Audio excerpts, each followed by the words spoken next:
All right, well, I know who has the best seat in the house, I think anyway, and that is Rick Mitchell. You saw the live picture of him off the top of the newscast from Texas Sky Ranger. He is up there atop the ball at Reunion Tower. Is he 560 feet up there? Look at that, what a view. Hey Rick, how you doing up there? Oh, loving it. I tell folks I'm not at Reunion Tower, I'm on top of it.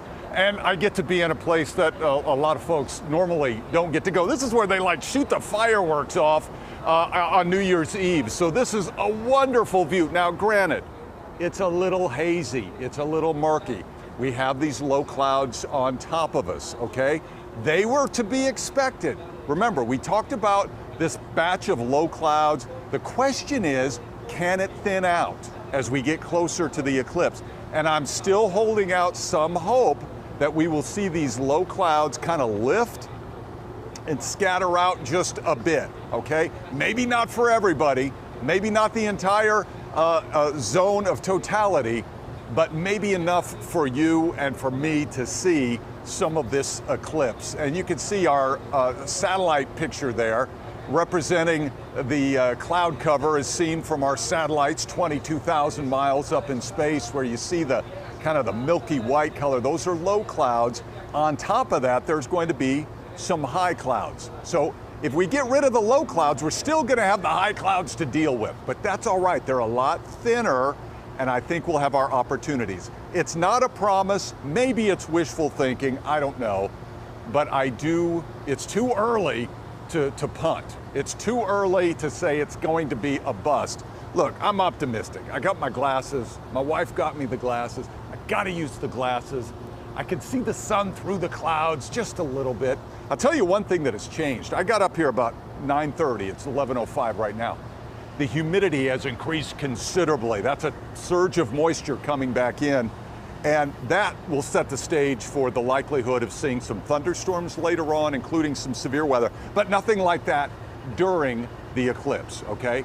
Won't have any rain, but I do want you to be weather aware, and we'll talk about this later on in the show, that thunderstorms, including severe weather, will be a likelihood as we move later into this evening. But for right now, watching our Sky 5 out there, we've got beautiful views, just a little hazy, hoping for a little bit more sunshine as we go through the morning. Brian, Deborah, back to you. Rick, I want you to talk a little bit more about where you're located. I wasn't even aware that there was a place where you could be outside on top of the ball.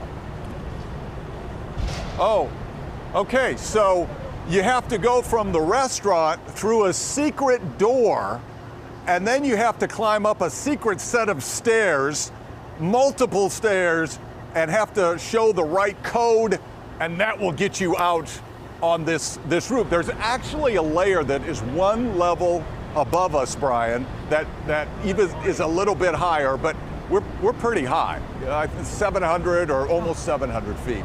So the view is spectacular. We can see I-35. One thing I'm wanting to see, if during totality, when it gets dark, if there'll be a lot of cars just on the road stopping. I hope not, that would be unsafe, but it does feel like there's less traffic today. I think hopefully a lot of people maybe stayed home to enjoy this, and we've got the views. We just got to get rid of a little bit of this haze. We got to think happy thoughts and positivity. Guys, back to you. We're thinking happy thoughts. All right, it's the secret stairs. I never knew. All right, thanks, Rick. We'll check back with you later.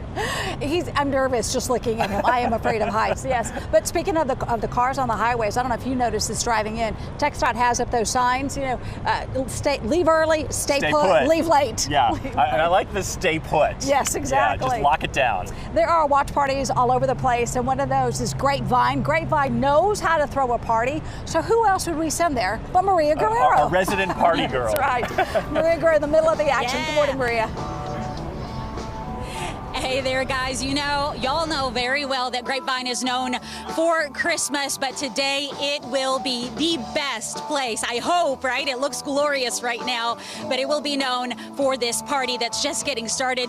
Jeff is going to show you kind of what it's looking like. We are starting to see busloads of people from around the world. Everybody is happy. They're dancing, hearing this music. There's all kinds of events going on from 11 to 3 here on Peace Plaza, of course, at Grapevine Main Station here in the Central Historic District. Let's bring in some folks. So this is a ticketed event, but all through this historic downtown of Grapevine, you will find businesses getting ready, inspired by the eclipse. We have Mr. Dan Weinberger from the iconic, of course, Weinberger's Deli. You guys have been here forever. Yes, we have. What is this? This is called the Blackout. This sandwich is actually designed, every element on this sandwich has to do with the eclipse itself. That's right. Every layer. Every layer. The black bread that we have for the umbra, we've got the capicola on here, which represents the corona. There's arugula, little red onion, tomato that represents the earth. Then we've got a smoked turkey. That yellow hue gives it the sun, right? You thought of everything. Everything. Well, there's a little brown mustard, which is the solar flares. You got the black olives, which is the chaos of space. And last but not least, Swiss cheese. There you go. Why? What's the moon made out of? The moon. It's made of Swiss cheese. There you go. I love it. How excited are you on a personal level of this once-in-a-lifetime event for all of us, hopefully? For me, it will be a once-in-a-lifetime. I don't know if I'm going to make it to 2044. I hope we all do, right? do But too. we never know. Thank you so much. Thanks, I Ray. appreciate it. You bet. There you go, the blackout, and then one more drink to wash it down, okay, Jeff?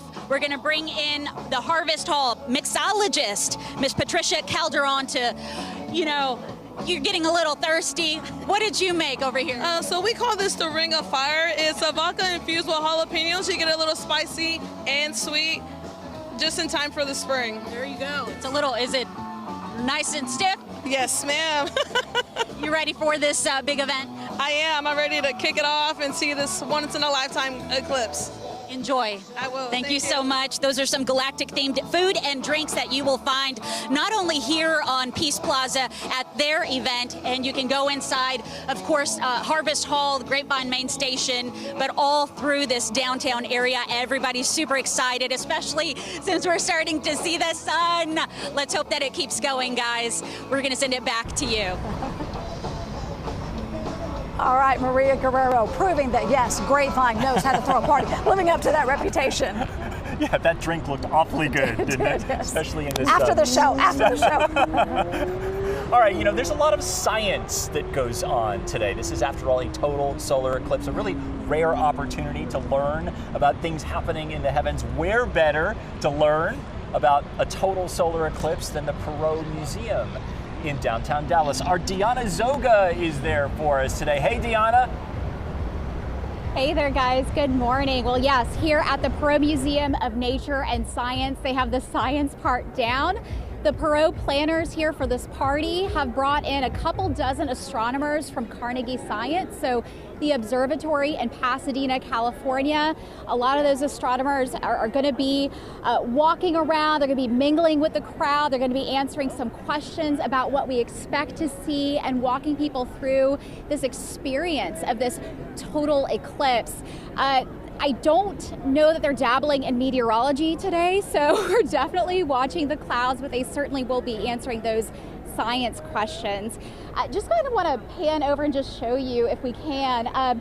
Folks started lining up at the gates a little over an hour before they even opened at 10 a.m. So I glanced over around 9 a.m. and there was already a line down the block of people who had tickets, who are waiting to get in this morning. One of the first couples in line is a couple from the Bay Area, the San Francisco Bay Area, who traveled here to North Texas just for this eclipse. They said they kind of looked at the path of the totality, looked at the biggest cities along the path, saw DFW and said, oh, we've always wanted to see Dallas. So they came by.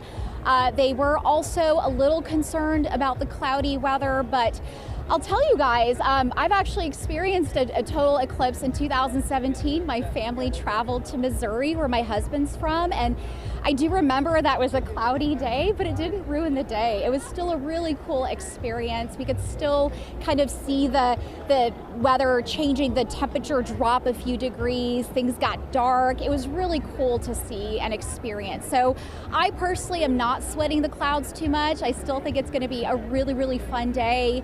A little bit later here in this broadcast, we are bringing in some of those astronomers that I told you about.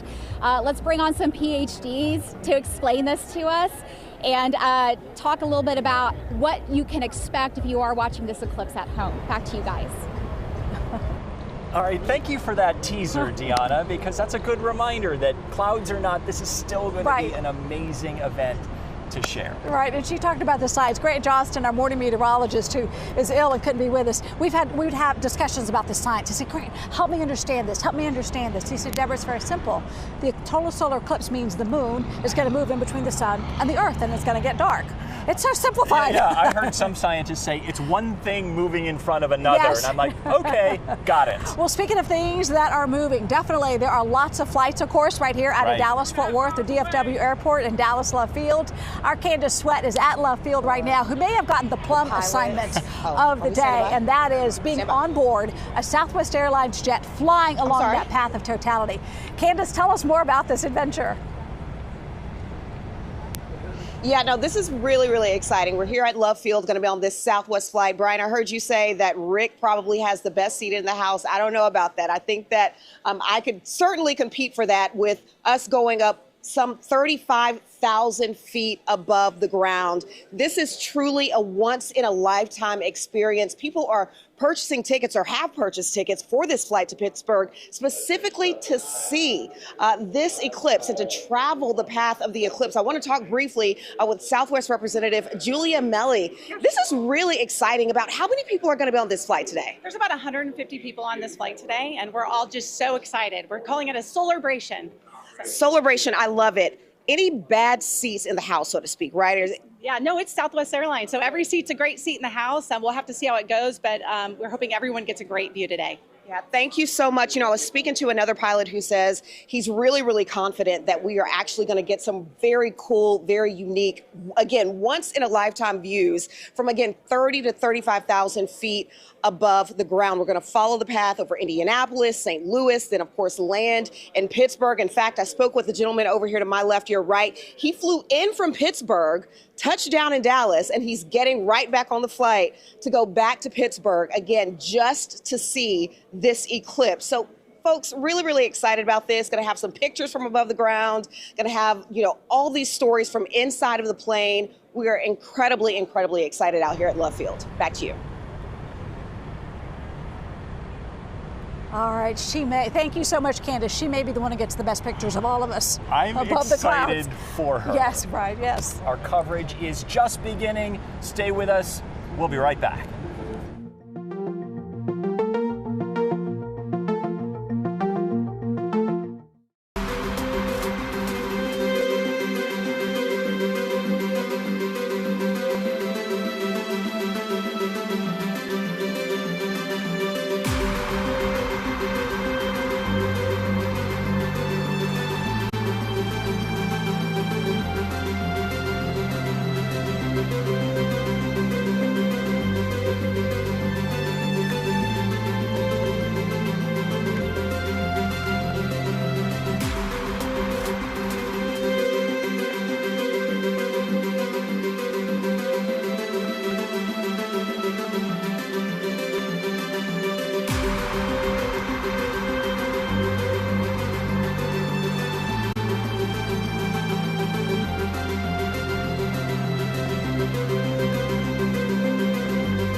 Welcome back, everyone, to our live coverage of Lone Star Eclipse. Brian Curtis and Deborah Ferguson here out on the lawn of the Reunion Tower. And I think the crowd is starting to come. Yes.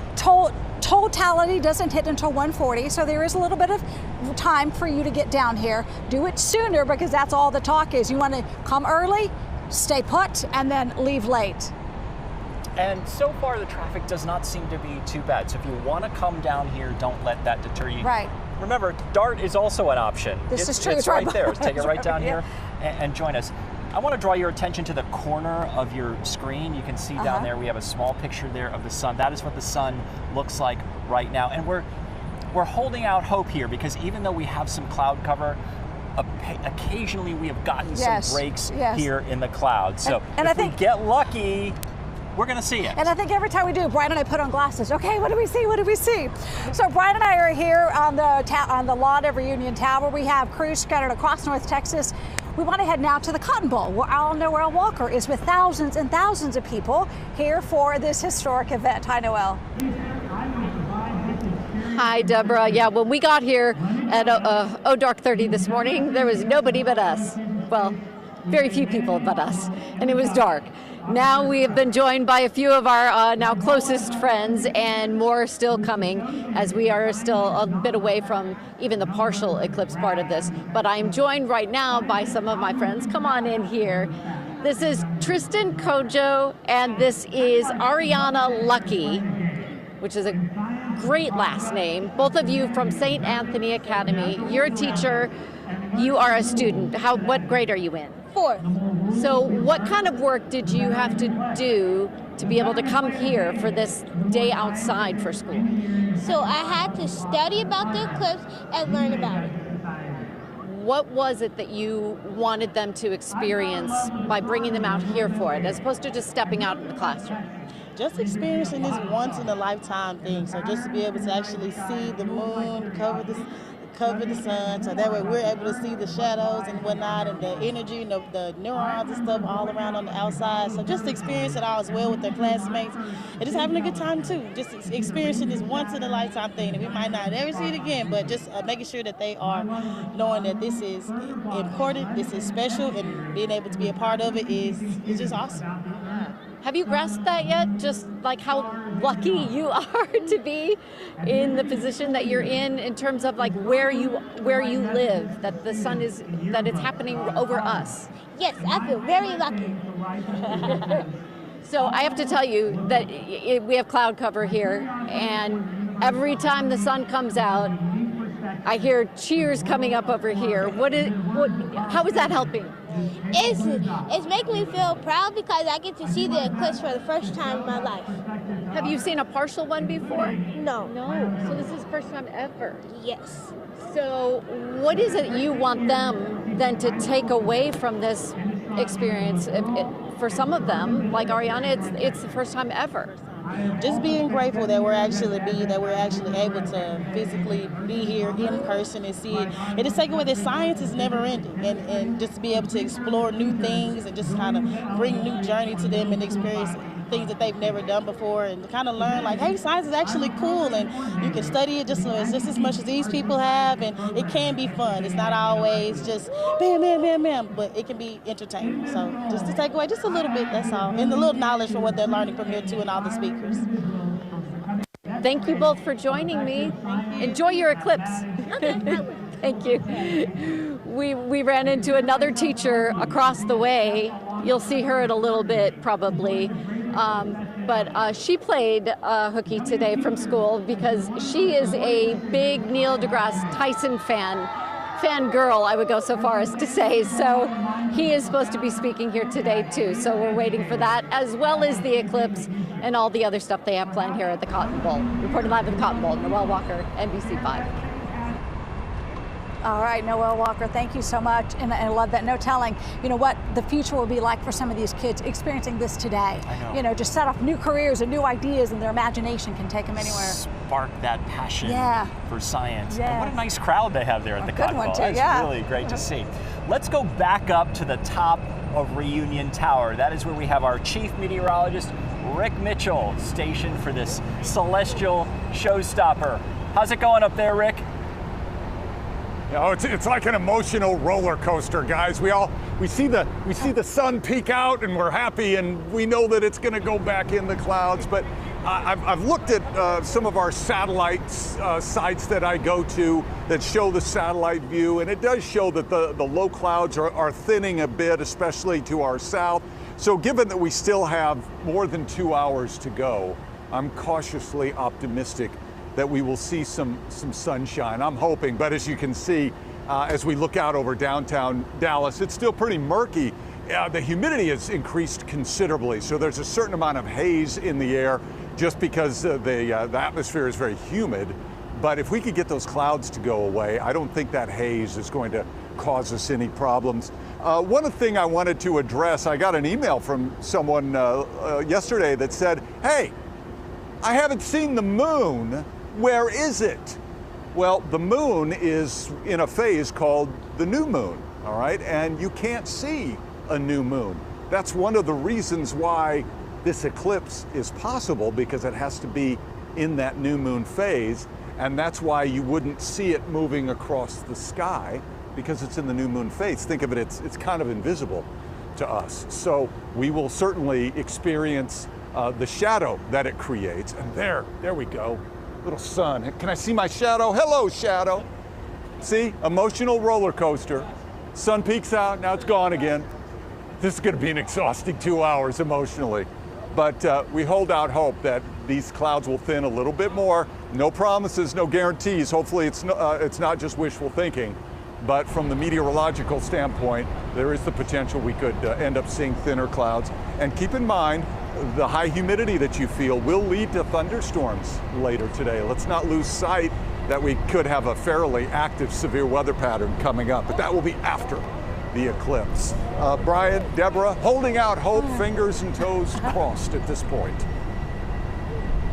Yeah, we're riding that emotion. Yes. Every time the sun comes up, we're like, and we got these people behind us saying, it's up, it's up. We hear a big cheer go up every time the sun my peeks through the clouds. There's been so much pressure on the meteorologists. I feel so bad for those guys. Yeah, but it is whatever it's going to be. And the sun too. Live like there at Clyde Warren Park as folks start to gather in. Another party, and one of many parties in North Texas going on to watch the Lone Star eclipse. The countdown is on. Our coverage will continue in just a moment.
Welcome back, everyone, to our Lone Star Eclipse special coverage. Look at this, a live picture of the sun. Yes. This is what we've been seeing all morning. Occasionally we do get peaks of the sun. A big cheer goes up outside Reunion here. Brian Curtis alongside Deborah Ferguson. We are right outside Reunion Tower in downtown Dallas. It's a really great vantage point. So if you have time, come on down and see us. It's a festive atmosphere. The crowd is slowly growing, but it's a beautiful open area. The ground is dry. There are food trucks. That's important. We're getting the party started here. Yes, we are, and we are glad to be here with you. And thank you for letting us share this moment with you. We know you're going to get outside around 1:40, and when you do, make sure you have these solar eclipse glasses. Very, very important. So Brian and I are here. We have crews on the road, not just in Texas. Right. Yeah, but to the north too, in Arkansas. That's where Alicia Barrera has made her way to Louisville, just one of the stops on this path of totality. Alicia, tell us more about what you're seeing there in Russellville. Alrighty.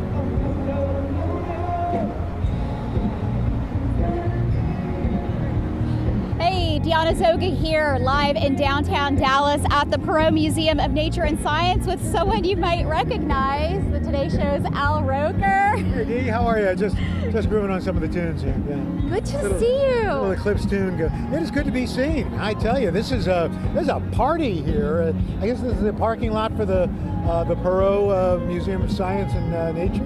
This is really extravagant. We were talking a little bit about the weather, and you're still holding out hope that we'll get 10 It's better than it was this morning during the Today Show. So I'm holding out great hope.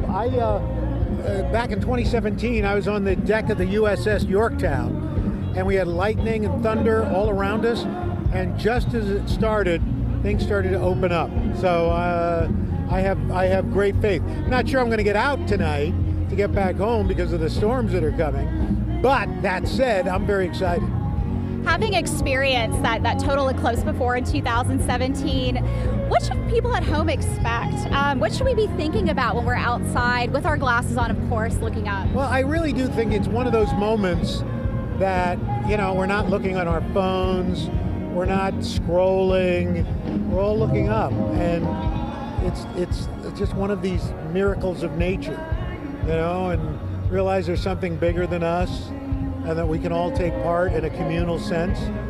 Things get quiet. If you look down, you'll notice that shadows get sharper.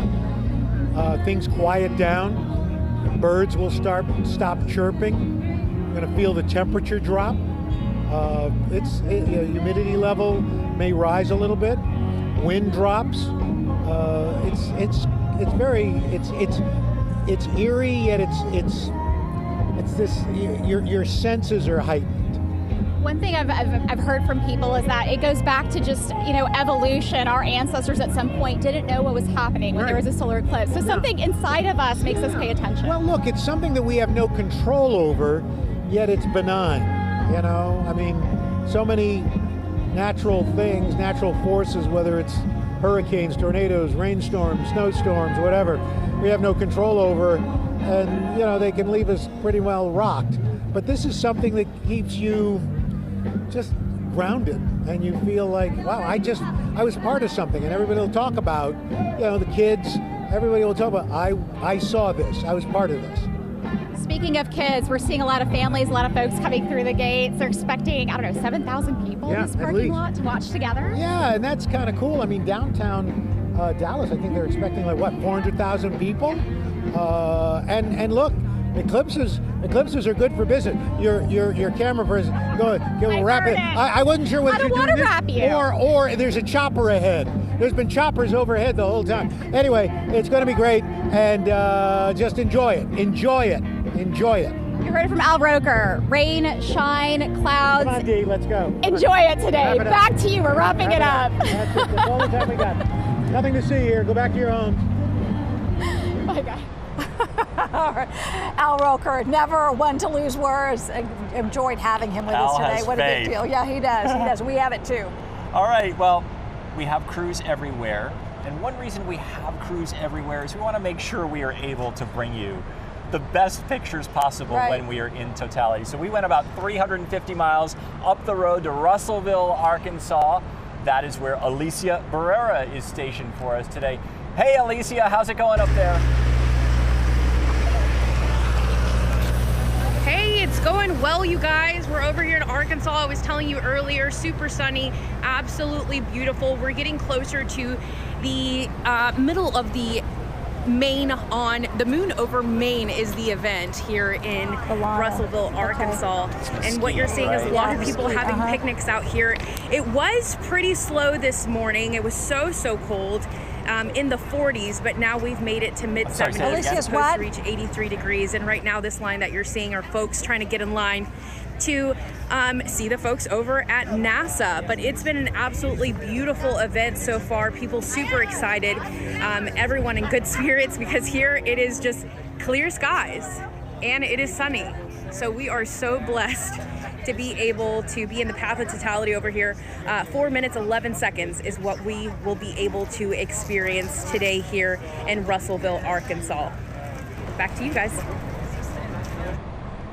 Alicia, we're looking at that picture of the blue sky, and I've got to tell you, we're a little bit jealous. Yes. I want to ask you, are you excited? You have to be getting a little bit amped up there. Oh my gosh, absolutely. Let me show off what I have over here. I am, of course, so I am from a cell phone, so it's a little different for me today, but I'm so excited and prepared. Let me show, y'all have been showing off your glasses, so I will do the same. I have these awesome, like typical Ray-Bans, but these are actually safe for the eclipse. So right now I see absolutely black, nothing. So we have been very pumped. This was an almost 5-hour drive to make it over here, and it is such an experience to be able to be with this crowd here. I was mentioning earlier, 90,000 people were expected. It's looking like a little less, but just down the street from here, they have another event that's also making headlines because you have more than 300 couples getting ready to get married, tie the knot, right when we hit totality of the 4 minutes and 11 seconds. So it is just a beautiful, exciting day over here in Russellville, Arkansas. That is fantastic. We'll be checking back with you throughout the morning, and those are some fantastic shades you have there.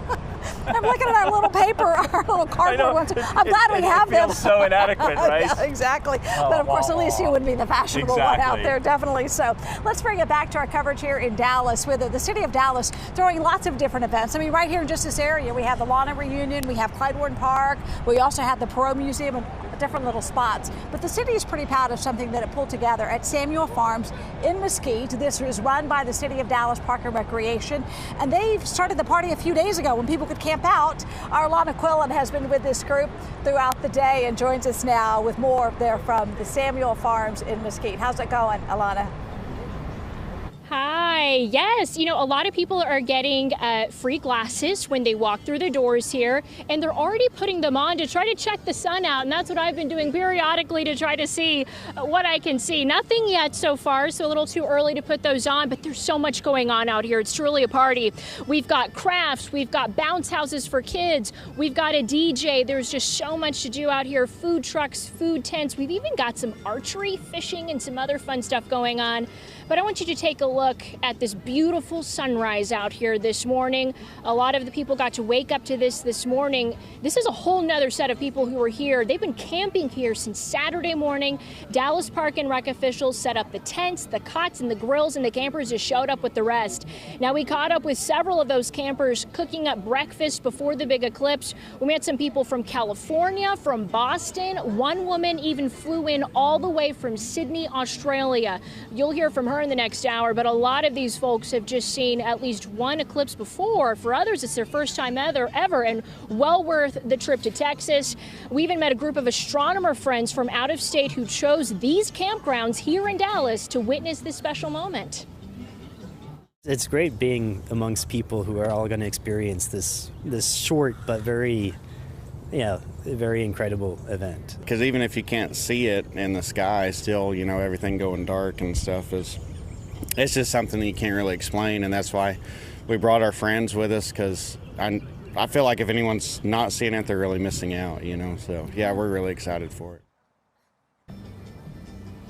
Now, after the eclipse, of course, we've talked about this. Big concern is weather. The good news is that camping here closes at 5 p.m. today, so there won't be any overnight camping here during that forecast for storms. The hope is that most of the campers clear out by the time the storms arrive. Park and Rec officials, they told me they've been keeping in touch with the National Weather Service in case they need to ramp things up, getting people out of here if those storms fire up early. But again, they have to clear out of here by 5 p.m., so they should be okay. Now, Samuel Farm is expecting a lot more people to come out here, about 4,000 people total to watch the eclipse from this location. Again, you get some free eclipse sunglasses whenever you come through here. It's $5 to get in, and they're taking people still at the gate as we speak. So we'll be out here, we'll be watching all of the fun, and I'll be talking to that lady from Australia in the next hour. Back to you guys.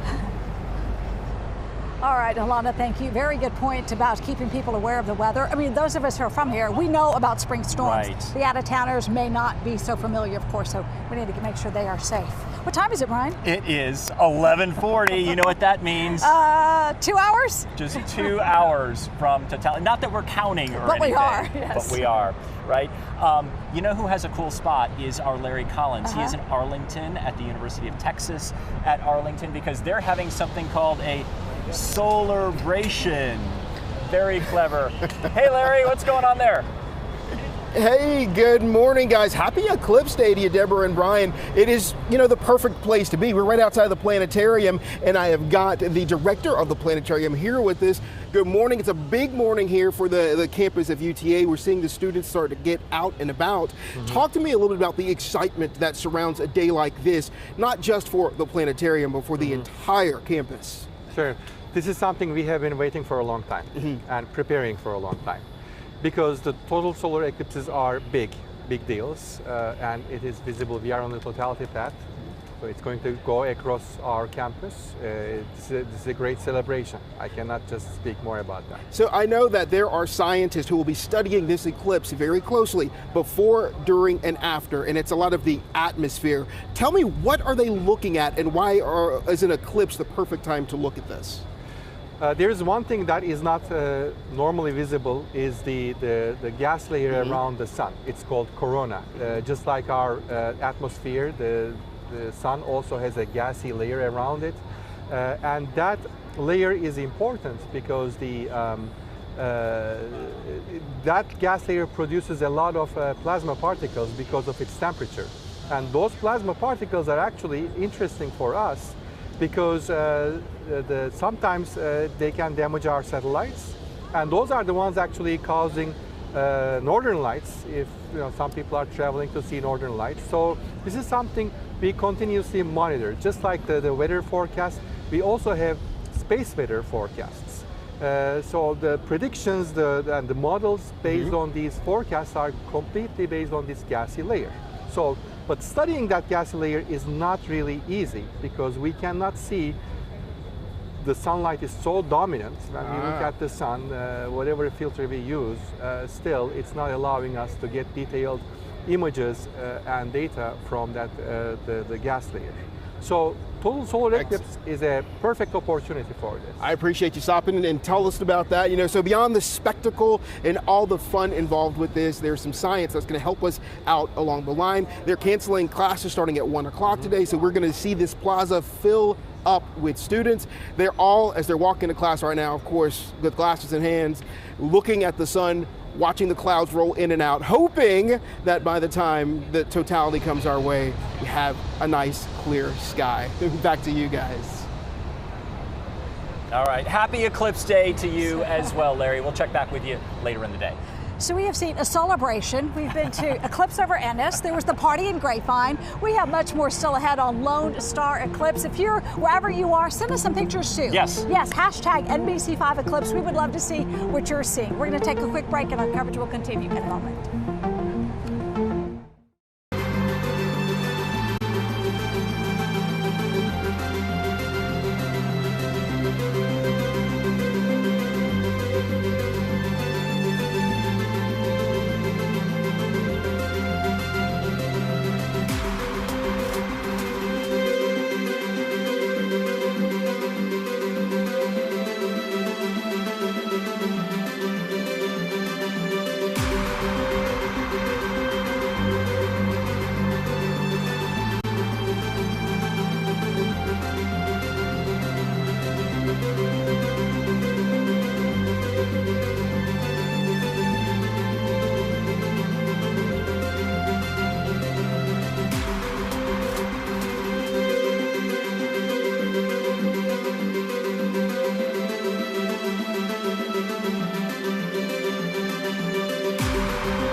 Okay, yeah, because you're not going to see anything yet. So.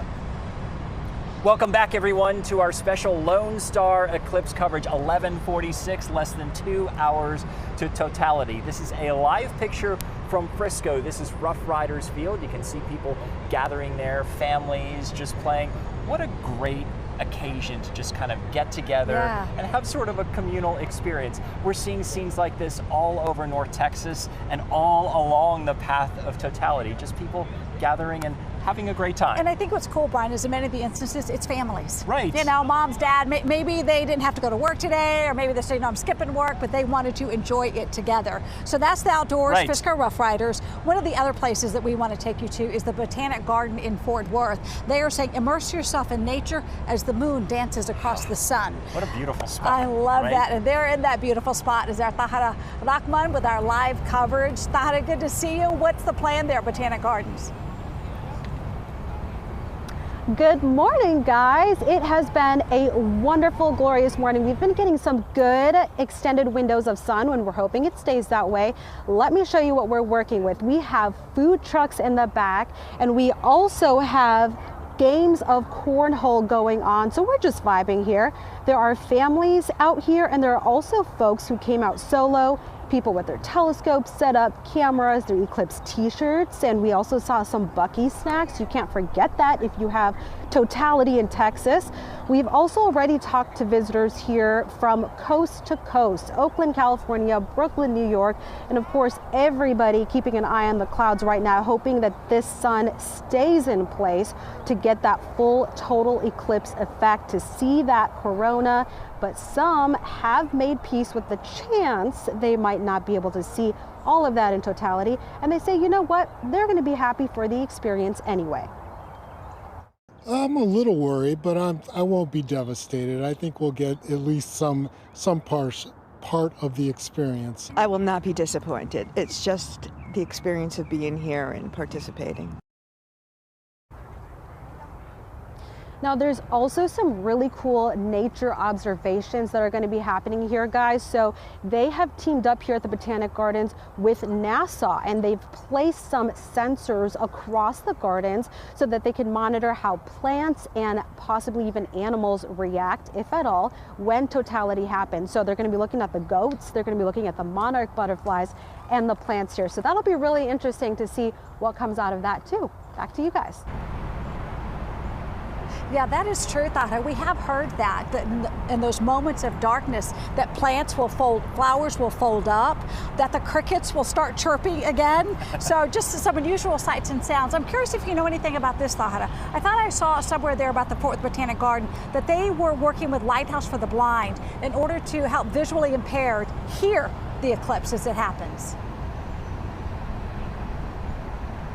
Yes, they are doing that, and that's such an awesome experience. So what they're doing is they have these sound machines, and as I understand it, as the sun goes into partial phase or the eclipse goes into partial phase, they'll be playing notes, and the notes get lower as totality happens. So people who experience blindness can experience the eclipse through sound. You got one?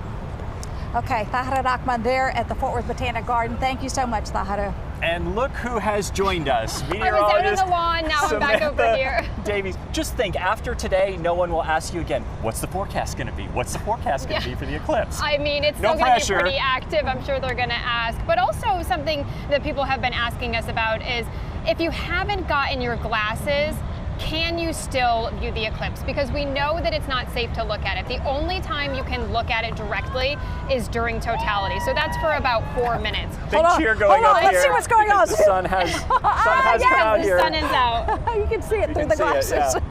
I left mine back there. Here, tomorrow. Yeah, but when the eclipse is not happening, you're not going to see much through the DIY viewers. But if you're home and you haven't gotten your glasses and you haven't had a chance, it's too late to order them online. You just take a simple box and you cut a little square hole in the front, square hole in the side. You take a piece of tin foil, you put it on top of it, and then you take a pin and you pop a little hole in it, and then put a white piece of paper in here, and that's going to act as a projector, and you'll actually be able to watch the eclipse through this viewer. So it's really easy, Deborah. You'll just put the pin at the sky and look in here, but look back towards the white. I see. Okay. So Yes. that's one thing that you can do. Yeah. And then another thing is kind of similar to the pinhole viewer is take a colander. And when you point it up, the image will be projected. Like you can kind of see the shadow here on this table. Right. You'll be able to see the image of the eclipse as it's happening. So that's a couple of things you can do. Or if the kids are home from school, it's just another way to incorporate science into your day of watching the eclipse. So it's pretty cool. I like the colander idea. I'm You know more why I likely like to have it? that. Because it's super easy. It's something you already have at home in your kitchen. Right. I know. I had to think about the box thing. Now, which one do I look at? Yeah. But Samantha, I mean, you're a scientist. So how exciting is this for you to be part of this today? It is really cool. I'm excited to see what happens during Totality. And I will tell you right now, yes, the sun is coming out. We're seeing breaks in the clouds. It's humid because we have those storms in the forecast. It's also starting to get hot. When Totality happens, we're going to lose that heat from the sun and we're going to see a temperature drop. It's going to be about 10 degrees. That's what it was in 2017 in Carbondale, Illinois during Totality. So we'll probably see something similar here. So to experience it going from sun to nighttime and then seeing that temperature drop and hearing the surroundings, I think it's going to be pretty cool. This is the most sun that we've had in the past couple of hours right now. Yes, and PSA for anyone heading out, I put my sunscreen on. Make sure you do that as well because we're all going to be out here for a few hours. Samantha always tells us that every morning, Brian, in the clouds, still put your sunscreen on because the rays can come through. Okay.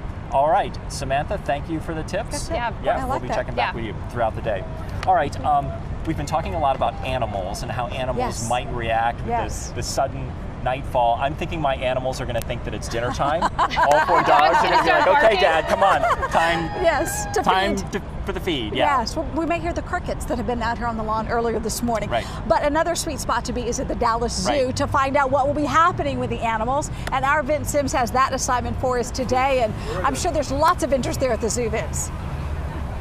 Yes, I hope I'm looking at the camera because I can't see it, but if the eclipse was happening right now, it would be perfect. Where we are, the sun is out and I'm using my glasses looking up at it. I can see the sun perfectly if only the eclipse was happening now. So we're going to remain hopeful that it stays this way. But yes, we are at the Dallas Zoo and we are set up here in front of the flamingo exhibit. And the flamingos are what we're going to be watching, hoping that we get some activity, some action. We'll see. We'll keep an eye on them. Now, they say the early bird gets the worm. Haha, flamingos. Well, we actually made it out here at 6:30 this morning. We just weren't sure about the crowds, the lines getting in for parking, so we made it very early to beat the crowds, and we did do that. Take a look at this video. You'll see what we're talking about, because once those gates opened up at 9 o'clock, people were lined up waiting to get in, and there were a crowd of people filing in. There's groups that are wearing matching shirts, there's families, there's international travelers here. I actually spoke with one guy who came all the way here from London. So the zoo is making sure that all the people and guests for today have stuff to do while they are here. There's going to be activities in 2 of the zones, the Wonders of the Wild and the Kids Zoo area. They're going to have activities going on through that area. They also have educators roaming through the zoo that are talking with guests, just giving them information and educating them about what will be happening out here. And also, I don't know if Derek, you can see there's gorgeous outfits too. There's a lot of Eclipse t-shirts. This little young girl behind us here, she's got all the stars and moons and planets on the back of her dress there. We've seen a couple of dresses that are celestial in design. So people are just really taking this in and having a great time with this. But as we were saying, we're here at the flamingos because we want to see what the animals are going to do. So who better to ask about what the animals might do than somebody who is associated with the zoo? So we're going to bring in Ann Knutson, who is here. She's a zoological manager here at the Dallas Zoo. Thanks so much for being with us. Yeah, thanks for joining me here today. Oh, we're excited to be here, excited to see what may happen. What do you think, what can we maybe expect from the flamingos as the eclipse takes place? Yeah, so the flamingos are very vocal right now anyways. They just started their breeding season, so they're out here flagging, showing off a lot. But I think that they'll pick it up a little bit more because that's how they communicate with each other and kind of keep tabs on each other. But they like to sleep in the water. So I think as it gets darker, that's usually their cue to move kind of to their sleeping spot. So they'll probably move into the water and they'll be in a group and they'll kind of settle down. Once it's dark, they'll probably be pretty silent. Okay. And then once the sun comes back out and it gets light, they'll start talking again and kind of going about their way. And thank you so much. We'll keep an eye on it. We'll be watching it throughout the day to see exactly what happens, and we'll update you a little bit later. I'm live at the zoo. Now back to you. Okay, Vince Sims, thank you. And speaking of updates, let's update you right now on how close we are to totality. We have had the countdown clock running for probably, what, a month now, Brian, it seems like? At least. Yeah, so I think we are under 2 hours at this point, if I am, yes. We're under 2 hours. It's getting closer. And I want to show you a live picture of the sun. Do we have that shot there? Okay, well, there's the clock, 1 hour, 33 minutes. But we want to show you the sun because we pretty much have full sun here in downtown Dallas, and we're some high clouds. That's why it looks a little. Yeah. Samantha Davies still here with us. Samantha, if we can hang on to this, talk to us a little bit more about what we will see in totality. Yeah, well, the cool thing is when you're looking at this shot of the sun, you're going to see the moon, obviously, which is another circle, move in front of it. Now, the sun is 400 times bigger than the moon, but the moon is 400 times away from the sun right now. So that's going to make them appear the same size, and that's why the moon is going to cover the sun. But what's interesting is you're going to see the outer rim of the sun, and we're in a very active solar cycle right now, meaning like little solar flares are coming off. So when you're looking at the perimeter, the outermost edge of the sun, you might see little spikes or swirls coming out. That would be a little solar flare. So that's kind of something interesting to look for.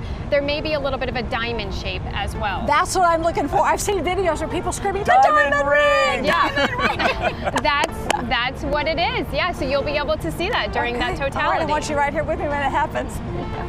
All right, our coverage of Lone Star Eclipse will continue in a moment.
Down to totality.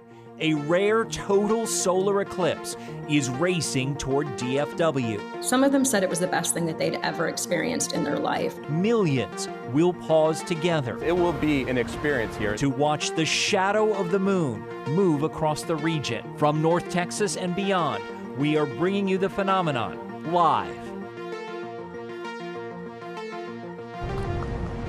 And we are live with you on this Monday afternoon, bringing you coverage of the Lone Star Eclipse. That is a beautiful shot of the sun. You see the clouds moving through, but we like what we're seeing right now, Brian, because it hasn't been that way all morning. It's been hit and miss. And if you look really closely at that live picture of the sun, you can actually see a sunspot right there in the middle, and that's because we have special filters on our cameras. Really cool stuff. Definitely so, yes. And we also have our solar eclipse glasses so that we can take a glimpse to see up there, and it looks beautiful and it looks bright. Thank you, everybody, for being with us on this historic day in North Texas, April 8th, 2024. The date that history will be made as we see this total solar eclipse, Brian. We will probably never experience this again No. in our lifetime, right? No. We are out here on the lawn at Reunion Tower. It's a really beautiful spot. The crowd is starting to build here. You've got time to get on down here because Totality isn't until 1:40, but it is noon right now. Yes. The eclipse actually begins in about 20 minutes. So in about 20 minutes, we should start to see the light level diminish down here. So I'm excited about that. Yeah, maybe start to have that temperature drop a little bit. It has gotten humid out here through the morning, and there's a meaning to that. There's a meaning that moisture that we're feeling means something pretty potentially risky could come later in the day. Our meteorologist, Rick Mitchell, is not on the ground with us. Nope. He's up 560 feet or so at the top of the Reunion Tower, way up on that ball, closer to the clouds than we are, Rick. And we're trying to scatter those clouds out. We can see the sun from time to time. When it peeks through, what you hear on the roof here is this. It's like, woo! Not everybody does that. I do it, but I'm excited for it. And in addition to that, you've got plenty of blue skies as well out here. We're starting to see so much more. In fact, my wife just texted me. She said, don't get sunburned. So there's enough sun that she's concerned that I will get sunburned, but lots of blue. Let's go to the edge here, all the way to the edge. So we go over the edge. No, we won't go over the edge, but you can see down to Dealey Plaza down there. There are a smattering of folks gathering.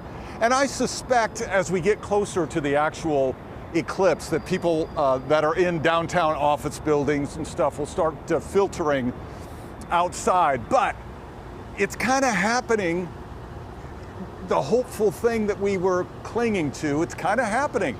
The low clouds are scattering out, all right? We're getting these breaks. Now, I don't think we're gonna go completely blue sky, but I think we will have enough breaks, hopefully, that we'll be able to see some of the details of this eclipse. And yes, there will still be bubbly clouds around, given that it is high humidity. We have a storm system approaching. Eventually those bubbly clouds will turn into thunderstorms, but not until late this afternoon and especially on into tonight. So we kind of like have chapters today. We're on the eclipse chapter. As soon as we're done here, we head back into the station and get ready for the severe weather chapter, and we'll get you through that as well. In the meantime, I'm risking getting sunburned, and I feel pretty good about it. I really do. Yeah. Well, I'll go in the shade as soon as I'm done here, but it is nice to see the sun out, guys. I'm getting excited, can you tell? Listen, we're right there with you because this is so much better than we had feared, because I remember a point just a few days ago when we thought there might be rain in the forecast. So to have this is absolutely awesome if we can just hang on to it. Exactly. And when Samantha was with us a few moments ago, she said, really, this is going according to plan. Right. According to plan. All right, Rick, thank you so much. We will leave Rick there atop the tower, and we want to head out to Northeast Texas. One of the best spots to see Totality is in Sulphur Springs, and our Martha Manjares is watching the action there. I hear, Martha, that this is one of the best places to view the total solar eclipse. And that is correct, guys. This is the one place to be. If you are in Texas, this is a place to be. And earlier we had quite the scare because not only did we get the clouds, but we also got fog rolling in. So that really, let me tell you guys, that really was breaking my heart. But maybe around 9 o'clock, like magic, that fog dissipated. And what did we get? Crowds right here in downtown Sulphur Springs. Everybody started showing up. They brought their benches, their family, their blankets. They are ready for the picnic. They are ready for this magical show that we're about to see in the skies, if the clouds permit. I also was able to talk to many tourists. I spoke to people from the Chamber of Commerce. They were telling me they were expecting around 40,000 tourists visiting town this weekend, but due to those weather conditions and those clouds, a lot of people decided to change plans last minute, but they did receive around 10,000 people visiting just over for this weekend. During those tourists, when those stories, I was able to talk to a family. They were coming from Querétaro in Mexico. They tell me, obviously, this is the North America eclipse. In Mexico, you're going to be able to see it in different parts, but they couldn't find a hotel. They just couldn't go to anywhere, any place in Mexico, so they found the next best thing, and they came to the U.S. because this is the spot to be. They flew into Dallas, and they drove to Sulphur Springs, and this is what they're telling me. And saw Dallas, and then Sulphur Springs, and here the total eclipse is going to last longer because this is going to be right in the middle, and we hope that the weather works in our favor. But even if it doesn't, if it's cloudy, it's going to be even more interesting, I suppose. But either way, I think it is a very interesting phenomenon that I want to experience for the first time. That's correct. It's going to be interesting. It's going to be fun. It is going to be the lifetime experience that we all want to live. And let me just tell you, his parents, the guy we just listed right now, his parents, in 1991, they were dating and they went on a date to the Eclipse in Mexico City. So just imagine, it's a full circle. The whole family is here watching a total eclipse. Here in Sulphur Springs, the action starts at 12:25 and Totality begins right at 1:42. It's expected to last more than 4 minutes, ending at 1:47. Hopefully those clouds that are right now covering the sun can go away in the next 20 minutes so we can start really experiencing this spectacle. It's just going to be amazing, guys, and we are ready. I'm Marta Mijares live in Sulphur Springs. Back to you now. Yeah, we all have our solar eclipse glasses ready, taking eclipses every chance ready we to can. go. Yes. Martha, thank you.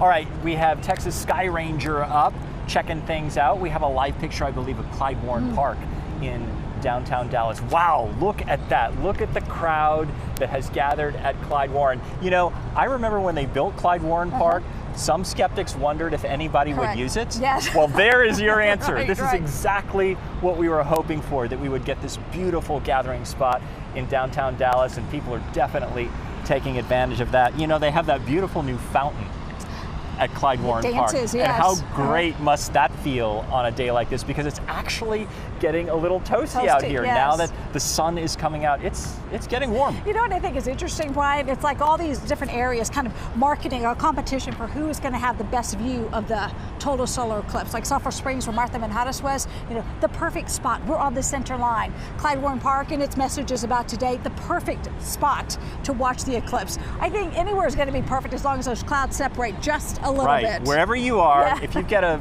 patch of blue sky, that's the best spot. Exactly. For sure.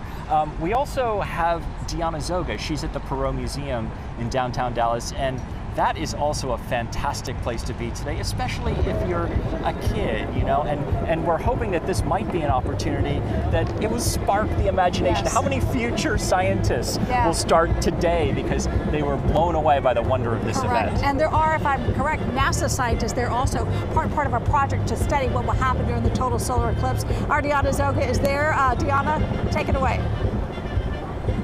Yes, talking to those kids who might be watching at home. Yes, do science, go into science, get interested, because it is so cool and so fun. We're at the Perot Museum of Nature and Science. We are joined by astronomer Dr. Jeff Rich, who's with Carnegie Science, all the way from Pasadena, California, joining us just for this event. An astronomer, a PhD. The Akers were just talking about, they hope that this kind of sparks some interest in kids in science. This is what you do. You do outreach for Carnegie Science. Absolutely. That's one of my favorite things about this eclipse. I'm excited to see the eclipse, but I'm way more excited for the millions of people who are going to get to see an eclipse for the first time, because it's such a unique and amazing natural wonder. I can see why people become eclipse chasers after they see them. So I really hope everybody enjoys it and thinks about their place in the universe as they watch it. And we were talking earlier, you've seen 2 total eclipses like this one. You yourself work in this industry, but you're a bit of an eclipse chaser yourself. I have. I've been lucky enough to see 2 eclipses, one in 2017 and one near our observatory in 2019. I would love to see as many more as I can. I'm happy to be here. I think I still, if I can see another eclipse, I always want to try to find a way to share in the excitement of the eclipse and spread the word about how to view it safely, but also how to view it. Like, it's really important for everyone to see this if they can. And let's talk a little bit about what to expect. So in the next 20 minutes or so, we're going to see the eclipse start, right? What should we be looking for? What should we be starting to observe at this point? So I'm really excited because we're almost there. I've been waiting for 2 years for this. The moon will start to move in front of the sun. So if you put those eclipse glasses on, please only look at the sun right now if you have eclipse glasses, or if you use a pinhole camera, you'll see a little bite of the sun missing as the moon's disk starts to obscure the sun. This whole process takes about an hour and 20 minutes until the moon completely blocks the sun. So as you're looking at the sun safely with eclipse glasses over the next hour, you'll see more and more and more and more of the sun sort of disappearing. And then during totality, no part of the sun peeking out, you can take off the glasses and you're going to want to. Exactly. You don't want to have the glasses on during totality. If you can see the sun through the glasses, then you should have the glasses on. Once totality hits, you won't be able to see anything because those glasses would block the light. You'll be able to see the corona, the sun's faint outer atmosphere. It's so faint that it can only be seen during a total solar eclipse or by special spacecraft, but we're not in space, so. No, and we say it's a once in a lifetime thing because you have to be in just the right place on Earth to see this. So the millions of people here in Dallas are in the right place on Earth. They can just go outside at 1:40 and safely view the total solar eclipse today. Some of our kiddos are home from school today. Some of us have little kiddos. I have a 4-year-old who's going to try to watch this. Any tips for the parents out there to kind of help them understand what's happening and observe it on their level? So absolutely.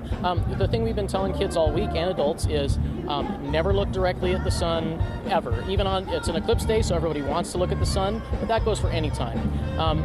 You only really need to look at the sun once in a while. So you put those eclipse glasses on. Parents, it helps if you hold them on their head, especially little kids. The glasses might not fit quite right, so that you're there helping them make sure they look at the sun safely. And have them outside for totality if you don't want to have them outside for any other part. If you're a little worried about kids hurting their eyes, restrict it to just that 10 minutes around 1:40. Be ready to have them look up during totality and be ready, okay, when the sun comes out, we're going to be done looking. But it'll be, I'm excited to see what my daughter thinks of this eclipse. She's just 5, so I'm going to look forward to the report. I am too. Thank you so much, Dr. Jeff Rich. Let's send it back to you guys. All right, thank you, Deanna. And thank you so much to the Perot Museum, giving out 1 million of these solar eclipse glasses that many of us are using now, and of course we'll be using here pretty soon again. Yeah, no small task. It is about 12:13, so we're only about 10 minutes away from the eclipse actually starting, because it starts at 12:23 in Dallas and it will continue until totality, which starts at 1:40. So we're getting there for sure. We are. We've seen really nice crowds gather everywhere, all across the path of totality. We've got a nice crowd building here at Reunion. Yes, we do. The Cotton Bowl has a lot of people. Thousands Noel of people. Walker is there for us today. How you doing there, Noel? I'm doing okay. No, most days, if I was about to get a sunburn, I wouldn't be too happy about it. But about 10 minutes ago, we had a break in the clouds, and cheers went up around here. And as I'm saying that, there's some clouds going over it. So I'm going to stop talking about that, and I'm going to introduce our guest, which is Bill Murdaugh. He's a scientist with NOAA's Space Weather Prediction Center. That sounds like a very important job. Correct, Boulder, Colorado. So our job, we monitor the sun continuously. So we're like a regular weather forecast office, except we're not too worried about tornadoes and hurricanes. We're watching eruptions on the sun and how it can affect technology here on Earth. So we get big solar flares, these things called coronal mass ejections. These big eruptions can occur, when they do occur, it can affect the technology we rely on for everything we do. Electric power, GPS, satellites, all can be impacted by space weather. So aside from today, where everybody's eyes are trained to the sun, this is a very active cycle that we're in right now. Explain what we can see because of that. Yeah, so the sun goes through an 11-year cycle. So the sun is kind of like the Earth in one way. It's got a North Pole and a South Pole, a big magnet, but the sun does something a little quirky. It does a reversal of those magnetic fields over an 11-year period. And during the middle of that reversal, we see these sunspots. And they're localized big stress magnetic fields on the sun. The meteorologists look for low pressure center, we look for sunspots. And we see them, big eruptions can occur. So we're right now in solar maximum. So it's at that period when we're seeing the most activity. And if we're lucky, even during the eclipse, we could actually see an eruption occurring during the eclipse. It was just at the right time. It's asking a lot, but possible. Have you seen a total solar eclipse before? I did, the one in 2017, albeit somewhat cloudy in Nebraska, but it was still just transformational, just a wonderful experience to see it. And So try to describe for me what that feels like, not in here, but in here when you see that. it's interesting because in my business, we try to create eclipses all the time because we're trying to see the corona, and we use an instrument called a coronagraph. So to see nature's coronagraph for that 4-minute period, just to watch that the moon and the sun come together like that and produce that image that we strive to get in our operation so much, it's just remarkable, and it's just so important. It's just a wonderful feeling. It's quite nothing like it to see it. The last one in 2017, I saw with my wife, we both agreed when we retired, we would chase eclipses around the world because they happen about every 2 years or so. The next one in America is not for another 20 years, but if you're prepared to travel, they will occur around the world every 2 years, and we're going to chase them. I would think it makes you feel small. Yes, it absolutely does. It's just to be at one with the universe almost, to watch this thing happen like that. It just puts things into perspective where we are. When you think about the trillions of stars out there, and we watch this extraordinary nature's gift here to us from the cosmos, it's really touching.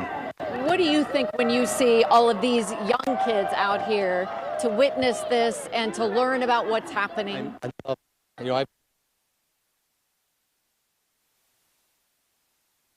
Gosh, I cannot hear her. All right, Noel Walker there at the Cotton Bowl. One other interesting thing is happening at the Cotton Bowl. The University of Texas's Dallas is collecting these solar eclipse glasses once they're through, collecting them and then giving them to Astronomers Without Borders, who test them to see, hey, can we use them again? Right. And if so, distributes them all around the world to continue these lessons about science and educating our kids. It's pretty cool. Ultimate in recycling. Yes, Yes. exactly. And Deborah? Yes, shall I? I can see it.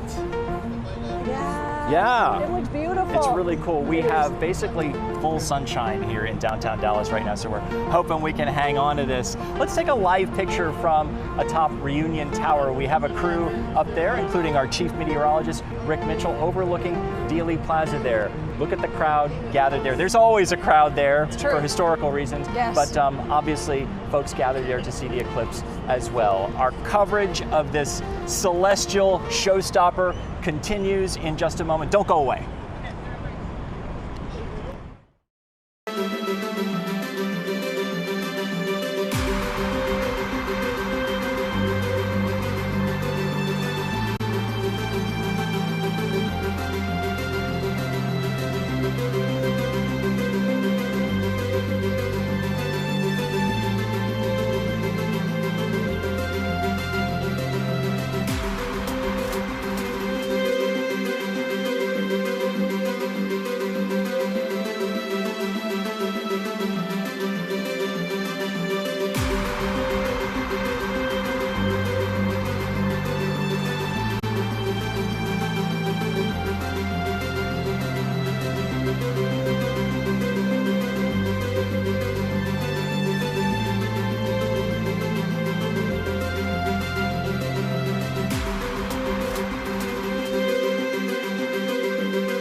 And welcome back to our coverage of the eclipse across North Texas. And look at this live picture of the Continental Bridge in Dallas. First off, the sun has come out in Dallas. How much sunshine is there right now? That's huge. And the eclipse is actually beginning to start right about now. You know, of course, Totality is not for a few more minutes. It's 1:40, but right now you can start seeing something, but the sun is visible. And look at all of the people right there in that area, right by the Trinity River. Yeah, we are hoping that the clouds stay away for now. I know that later in the day we do have a chance for some severe weather, but right now the sun is out and we just want it to stay like that for another hour and a half or so. Yes, of course. And today's total solar eclipse will be the last one visible from the United States until 2044. And isn't that crazy? You gotta see this one. Yeah, a lot of you may remember the partial eclipse that was in 2017, but for others, their memory may go even further back. It looks kind of like a crescent moon, actually. It looks really cool.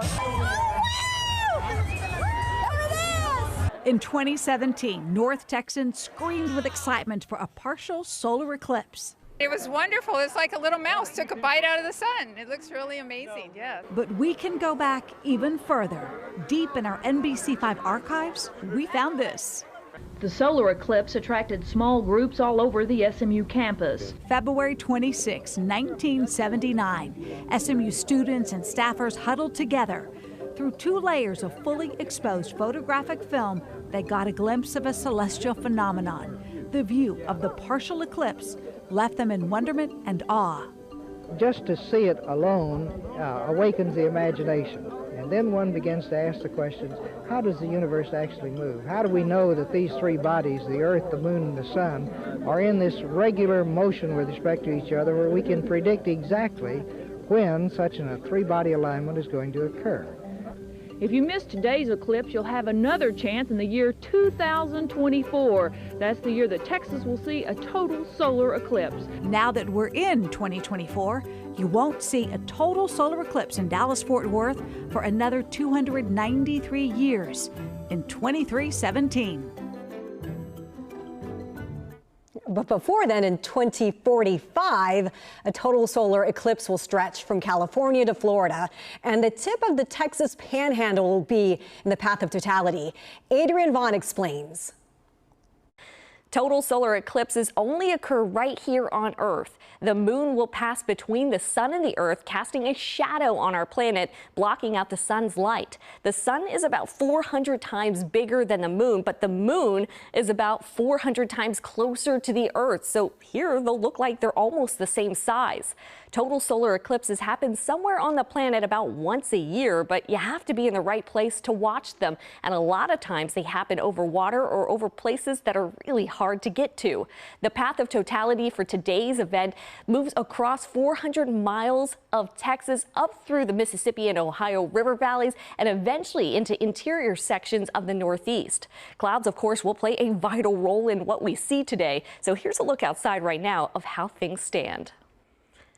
And things are looking much brighter across North Texas. Definitely some good news as we are gearing up for this total solar eclipse, partial eclipse happening right now already.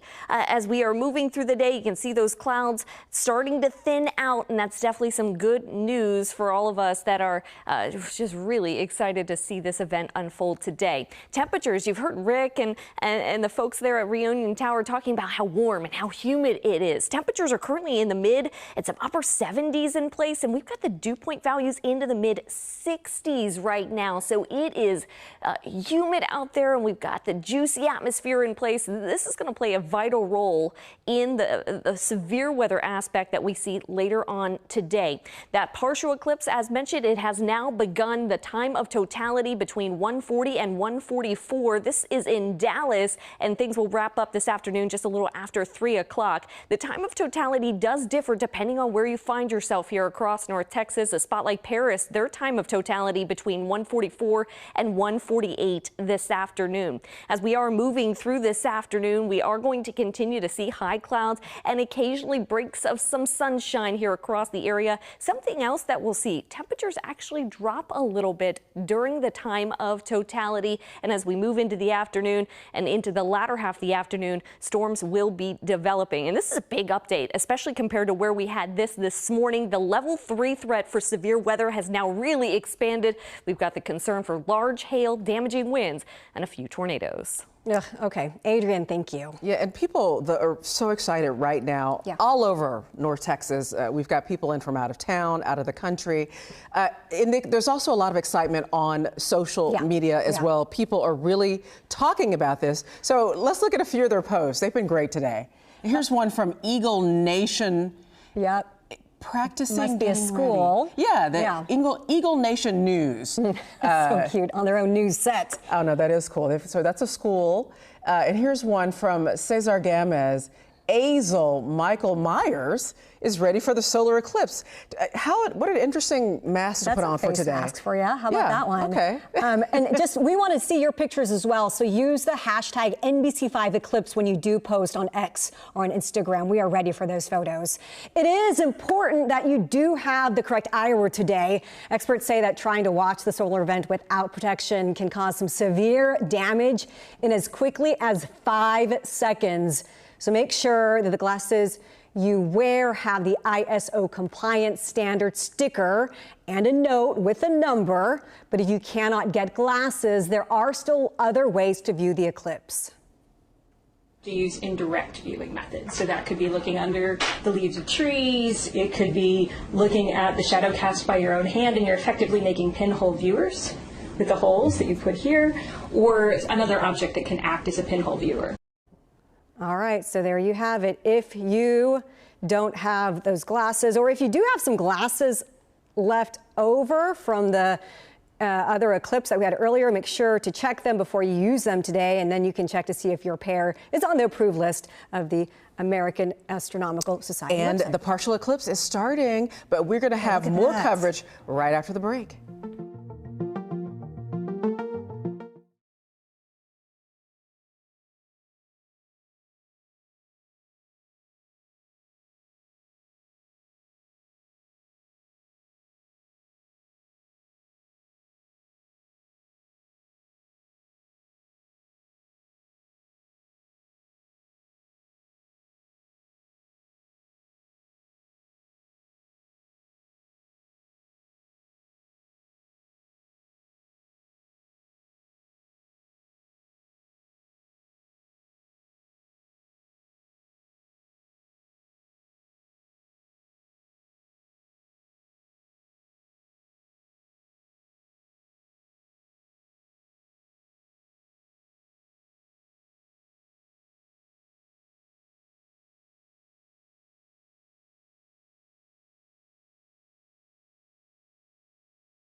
Welcome back, everyone, to our Lone Star Eclipse coverage.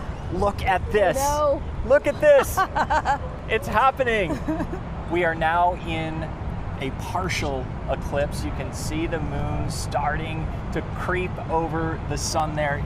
It's really thrilling. It is, Brian. You know, I think because we've talked about it for so long, right? These dates of when solar eclipses are happening, be it partial, be it total, be it lunar. I mean, scientists know the date years in advance. Which is remarkable to me. Exactly. I don't know how they do that. They're scientists.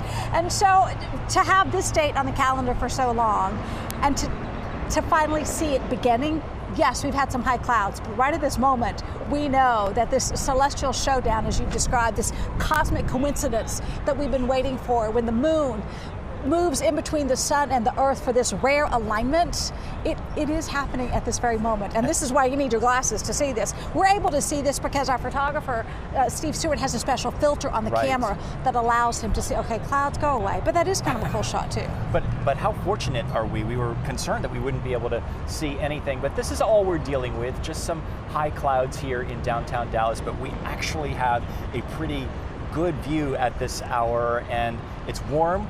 We're a little concerned about getting sunburned, but if I get sunburned today, I don't care. Yeah, kind of like Noel Walker said out at the Cotton Bowl, yes. So we have meteorologist Samantha Davies here with us as well. Samantha has made her way out into the crowd. There is a crowd here on the lawn at Reunion Tower, yes. Samantha, you must have a couple of folks.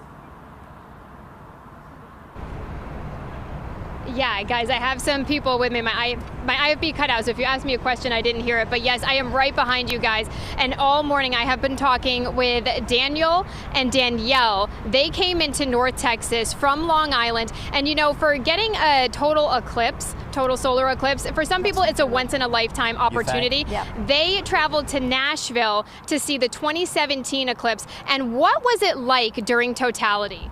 It really becomes kind of like early morning, like the birds will start chirping, you'll hear the crickets and the bugs. That's kind of what it looks like in regards to lighting. It doesn't get pitch black. It kind of gets kind of like the early morning hours. And it's like almost like you're looking through sunglasses.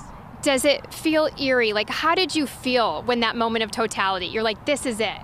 For me, it was kind of just like a moment in awe. It wasn't necessarily, like some people will say it's like a spiritual moment. For me, it was just looking at nature and thinking this is really like incredible that this happens to us. And you were there as well. Yeah, it was for me that moment of totality. It was the coldest I'd ever been at midday. I was going to ask that because they say that you get about a 10-degree temperature drop. Does it feel that dramatic? Oh, absolutely. It feels almost instant. The second the sun goes out, the temperature drops. Now, you guys were out in Nashville in 2017 taking pictures. You're going to do the same thing today. You've got quite the setup. Talk to me about the different cameras that you brought with you. So what I have is pretty much a basic camera, because I'm an amateur photographer. So what I have is a Canon EOS Rebel T6. It's basic, one of the basic lenses that comes with it, and I just bought a solar filter on Amazon to make sure that it's kind of like with your eyes, you can't let the camera look at it too long. Yeah, and you have video as well, so you're going to get video and photos.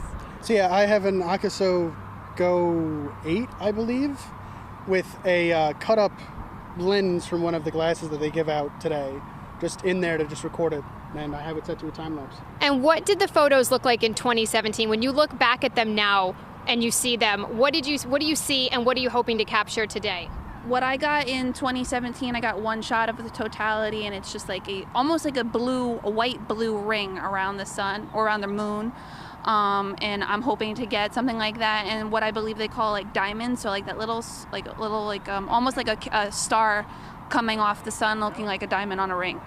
That is so cool. Welcome to Dallas. I can't wait to see your pictures, and nice to meet you guys. Thank you. Yeah, so we have people that, guys, have traveled all over here just in the lawn at Reunion Tower. They are from Long Island. There's another person here from Los Angeles that spent quite a bit of money to get here. So there's a lot of excitement building. I just took a peek at the partial, and you can just now start to see that moon moving over the sun, and it is pretty cool to see.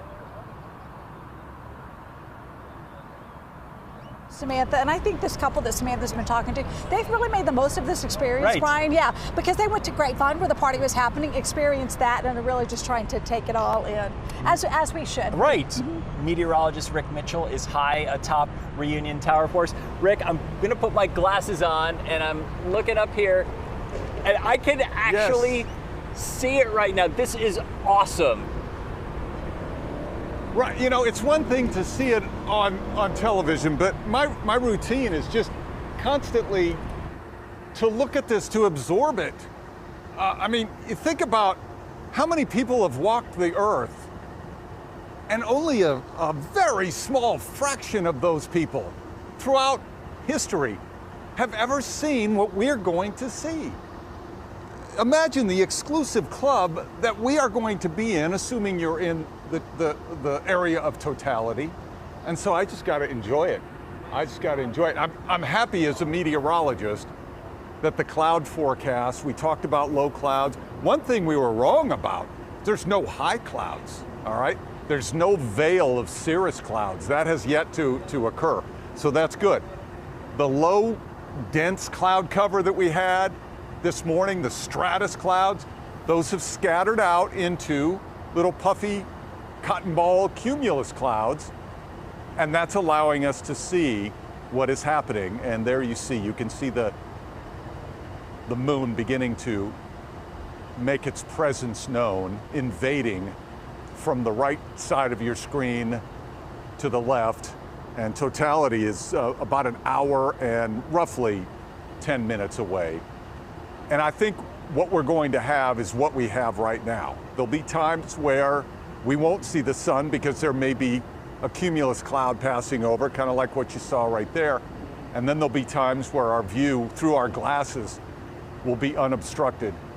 And obviously, we're going to have the total darkness, which I think is going to be just incredible. So I'm just really, yes, I'm working today, but I'm also trying to absorb and take in as much of this as I can, because it will never come again, and at least in my lifetime, unless I want to travel up to Oklahoma in 2045, which is a possibility. But we have it here and now, and we're about to become part of a very exclusive club. I was talking to my brother last night. He lives up in Nebraska. He's a little older than I am. And he said, what is the big deal? I said, the big deal is, man, very few people have seen this. I mean, yeah, you can have people that go and travel, right, but the fraction of those people that have ever lived, that have gotten, or that get to see what we're going to see today, is extremely small, and it is a big deal. And I'm allowing myself to have wonderment, all right? I'm not so cynical that it's just a shadow. No, we understand what's happening, but it's okay to be amazed, to view what is happening. And I know the biggest part is still about an hour away, but as you can tell, I'm pretty excited. We're going to enjoy this. As you've heard, there's the potential for severe weather later on in the day. And you know, we're all going to head back to the station. We're going to cover the severe weather as well. And you know what? We're going to get through that just fine. And but in the meantime, oh, it's fun. Good, fun stuff. Guys, first, I'm going to watch this. Cool, I'm going to send it back to you so that, go ahead. Yeah, it's a slow process, right? Yes, I mean, there's a buildup, and then even after Totality, we'll still have this long partial eclipse to enjoy. This goes on for hours. Until about 3 o'clock this afternoon. And I think Rick makes a really good point there, Brian. You know, you listen to people like, I'm going to try to get a picture, try to get a picture. The people like Candace Sweat introduced him to us in the last hour, John Carmichael, who was up in that plane on that Southwest Airlines flight in 2017 and got that one cool, iconic shot. I mean, even people like him say, leave the photography to the professionals, because you want to be able to get those glasses and look up at the sky and experience something beautiful. And people understand, like, once in a lifetime, once in a lifetime. Well, eclipses happen all the time. Yes, it's true. You know, they happen over the ocean or in places we don't see. But right here in North Texas, to be in the path of totality, first happened in 1878. It's happening in 2024. Next time will be 2317. So we talked about this for us. It really is once in a lifetime.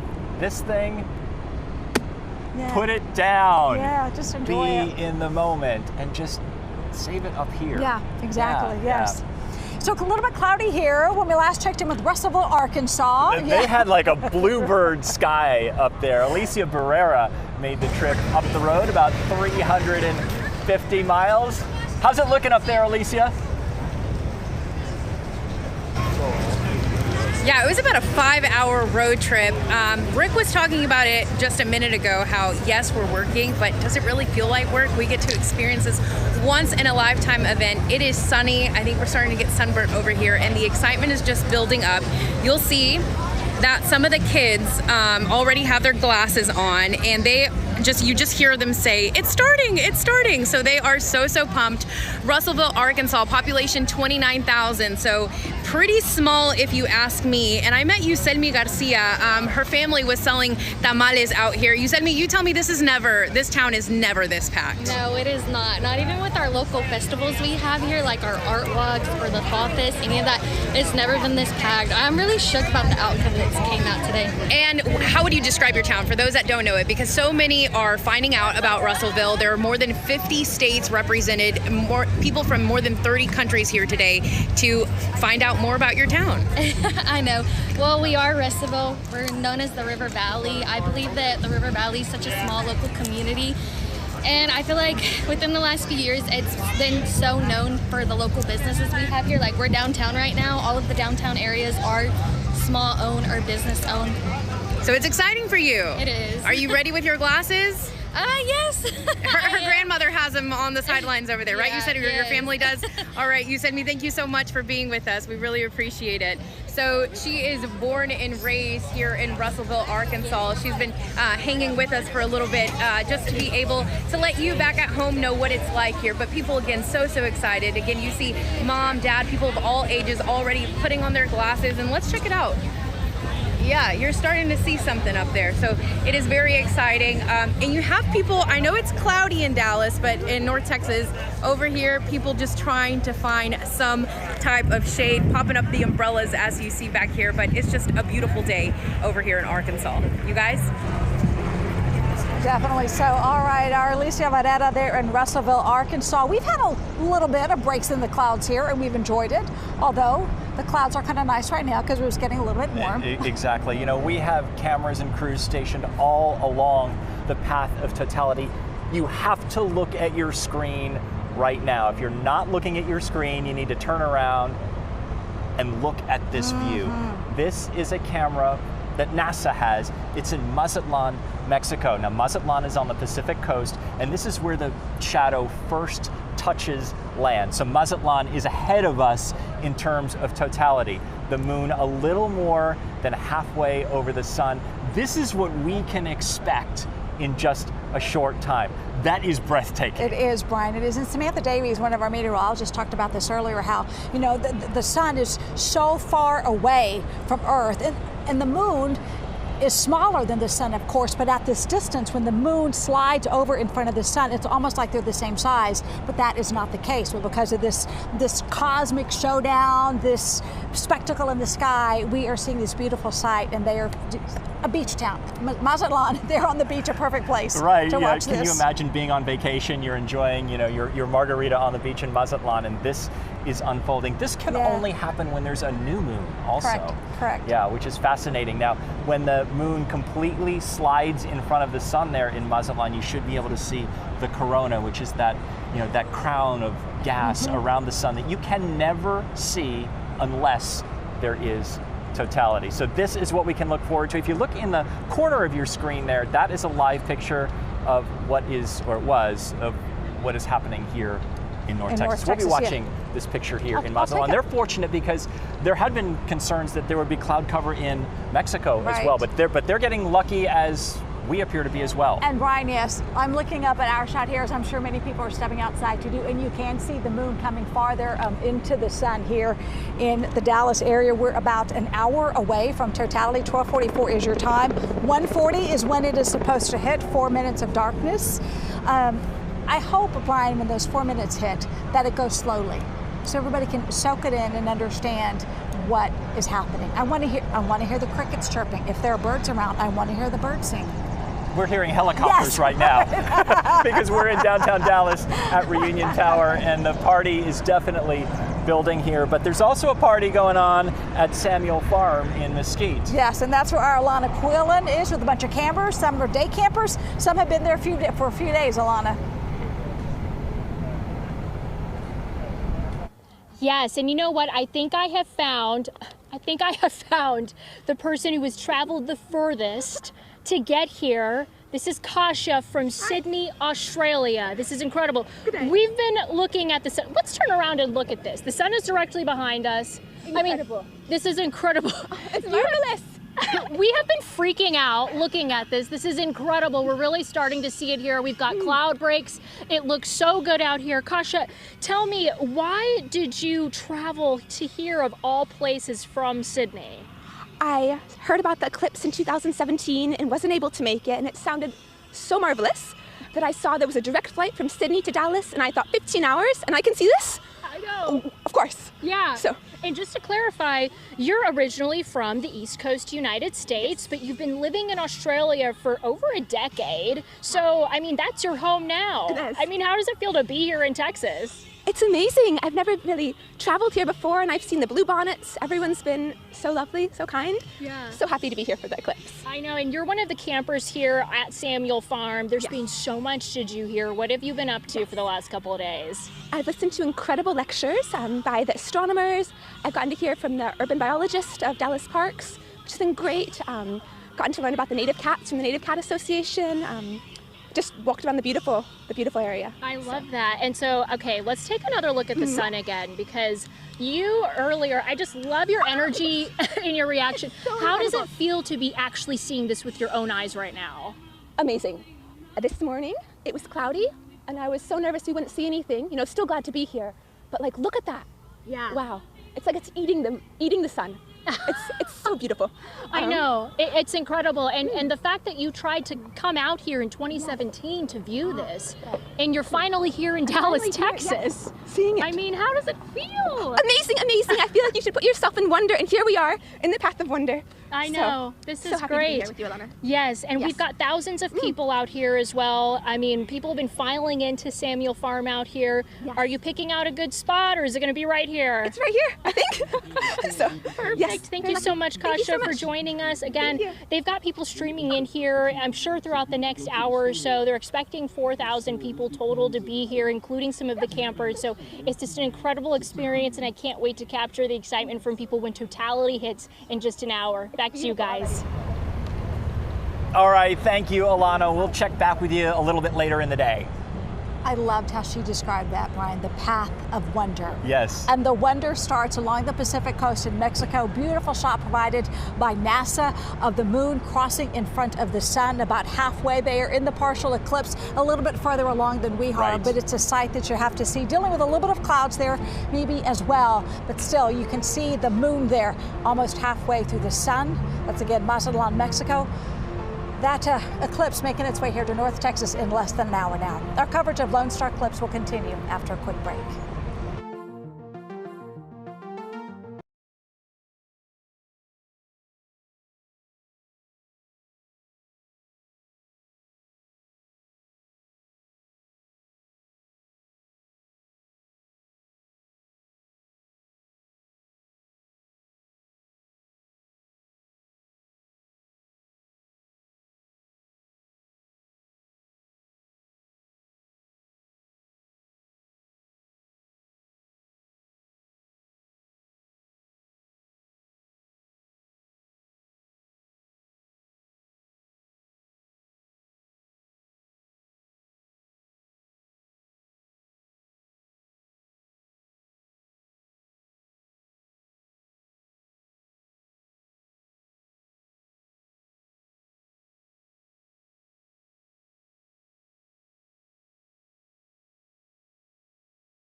Welcome back, everyone, to Lone Star Eclipse.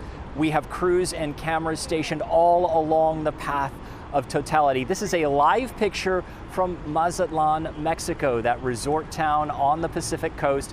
This is where Totality will happen first. It is also where it will end first. And you can see they are almost to Totality here in Mazatlan. The moon slowly creeping across the sun. Only a crescent left. What a dramatic sight. This is what we can expect to happen in North Texas around, 1:30 or so. Welcome back, everyone. As I mentioned, we have crews stationed all along the path of Totality. One of those crews is our Phil Prazen. He is in Ennis for us today. Quite a party happening there in Ennis, Phil. It is in historic downtown Ennis. They have an event here called Eclipse in Ennis. Eclipse over Ennis. Eclipse over Ennis. And I'm here with Ashley Kalunga from the city. And we're about an hour away, less than an hour away from the actual Totality here. Yes. And there was a lot of doom and gloom over the clouds, but from here we can see it every once in a while. We can see it. We can see the partial starting to happen, so I think it's going to be a perfect day. Tell us a little bit about what goes into putting on an event like this. It has to be a lot of work. Yes, so for months and months we have had weekly meetings across all city departments, police chief, fire chief, representatives from our hospital, our school district, really an all hands on deck just to make sure that we are prepared for everything and really want to give our visitors and residents an amazing experience. What are the big kind of challenges that you have to overcome to put on an event like this? We didn't really run into a lot of challenges. I think the biggest challenge, we host events year-round, big events, but this was feeling like it was going to be bigger and it was spread out throughout our entire city. So we have people at our parks, we have people all over the city, whereas our events are normally in one location. So it was really just kind of thinking through the logistics of that and kind of handling the influx of people. And so far, so good. I think everything's going great. And what's your reaction to, have you heard a lot from people who have been coming here about, the break in the clouds? I mean, you can see a lot of people looking up with their glasses and you can see, yes, they can see the sun, and it could be a really fascinating show. Yes, I think people are excited that it looks like we're going to see some blue sky. And honestly, people came here from all over the world. We have a family here from New Zealand, a photographer from Paris. Most of the people that I've just met in passing are from other countries, and they selected Ennis, and they're going to stay here and hope for those clear skies. And there was a lot of work also with the schools. Tell us a little bit about that. There's a lot of kids that should usually would be in school today. Yes, so Ennis ISD did close school today. So all of those kiddos, with traffic and not really knowing the logistics of it, kind of made us nervous for the bus routes. So when they canceled school, the city partnered with Ennis ISD and gave all 7,000 students custom Eclipse glasses, an informational packet, and our National Honor Society at the high school put all those packets together for us. It was a great collaboration. And I guess big picture, you have this event, and then in a week and a half, 2 weeks, you have your famous Bluebonnet Festival here. Yes. I mean, how important are big events like this for towns like Ennis? Oh, they're huge. Bluebonnet season is our #1 kind of tourism driver. So April 1 through April 30th, also have people from all over the country, all over the globe here to see our bluebonnets. And it's just a great way to bring new people into town. And we have heard over and over, oh, we moved here from Boston or California, but they came here for the bluebonnets 4 years ago and fell in love, or they came here for Polka Fest and fell in love. So it's kind of our front door to the city, if you will, our events. Thank you so much. Ashley Kalunga, thank you so much. We'll send it back to you in Dallas. All right, thank you, Phil. Our Wayne Carter is standing by for us in Carrollton this afternoon. Hey, Wayne, what's going on there? Hey, how are you? Let me tell you, a lot of fun here at Country Place Elementary School. They have stations set up all around the schoolyard where kids are getting a chance to experience different activities to teach them a little bit about the eclipse. This is kind of one of my coolest things that I wanted to show you. And we've been talking about the clouds forever. As luck would have it, we have a cloud over us right now. But if it wasn't there, you could hold this out and the sun would cast shadows on the ground. I'm hoping this cloud will pass and I can show it to you. But the cloud. Anyway, so what that's doing is giving kids an idea of just how cool the eclipse will be on the ground, not just in the air. They want them to kind of experience all of this. And one of the other things they're doing in one of these stations is this crazy contraption that Jackson has. And I looked through this and I saw like a little beam of light. Explain it to me, Jackson, because I don't get it. It works by when the light from the sun comes through this hole. Yep. You can look into the box and it shows like a tiny little bit of light from the sun, like barely shone through. And it's really cool whenever the clouds go away and you can just look at it. Yeah, I got to see it. It was like a really cool little like representation of what the sun will look like. Yeah. Have you had fun out here? Yeah. We've done like 2 stations so far, and they're fun. This is like a once in a lifetime experience, really. Have you done this one yet? I want to show them because the cloud moved for a second. So this is what I was talking about. You kind of hold that out, it puts shadows on the ground, but it's just a reminder of just what the sun will do and what you'll see on the ground. The teachers tell me that during the eclipse, I'll see some really cool stuff. And when the sun's out, I got my cool eclipse glasses. I can look up and we're seeing just the slightest bit of a sliver, the first signs of this. So there's so much to see, there's so much to do, and we're going to continue to do that. Tiffany organized this whole thing. Thank you for all the work that you have done. The PTA partnering with the teachers to try to make this happen and be a cool day for the kids, and they're having a lot of fun out here, Brian, Deborah.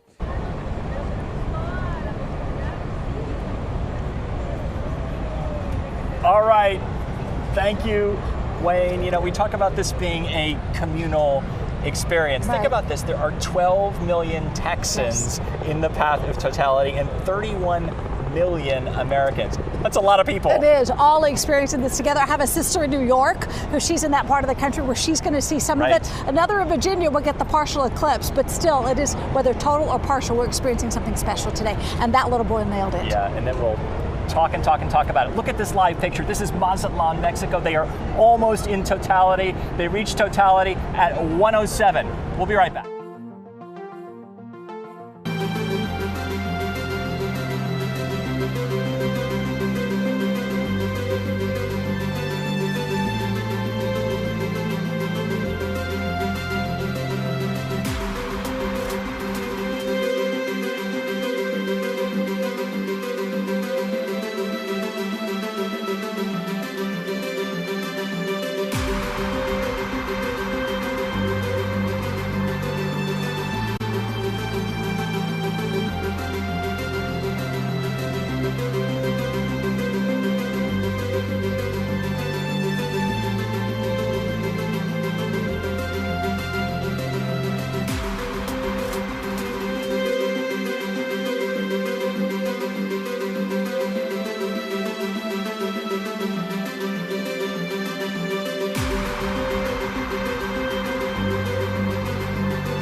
What brought us here? To watch the solar eclipse. The eclipse. Family fun in the sun. I feel like if anyone's not seeing it, they're really missing out. For me, it was just looking at nature and thinking this is really like incredible that this happens to us.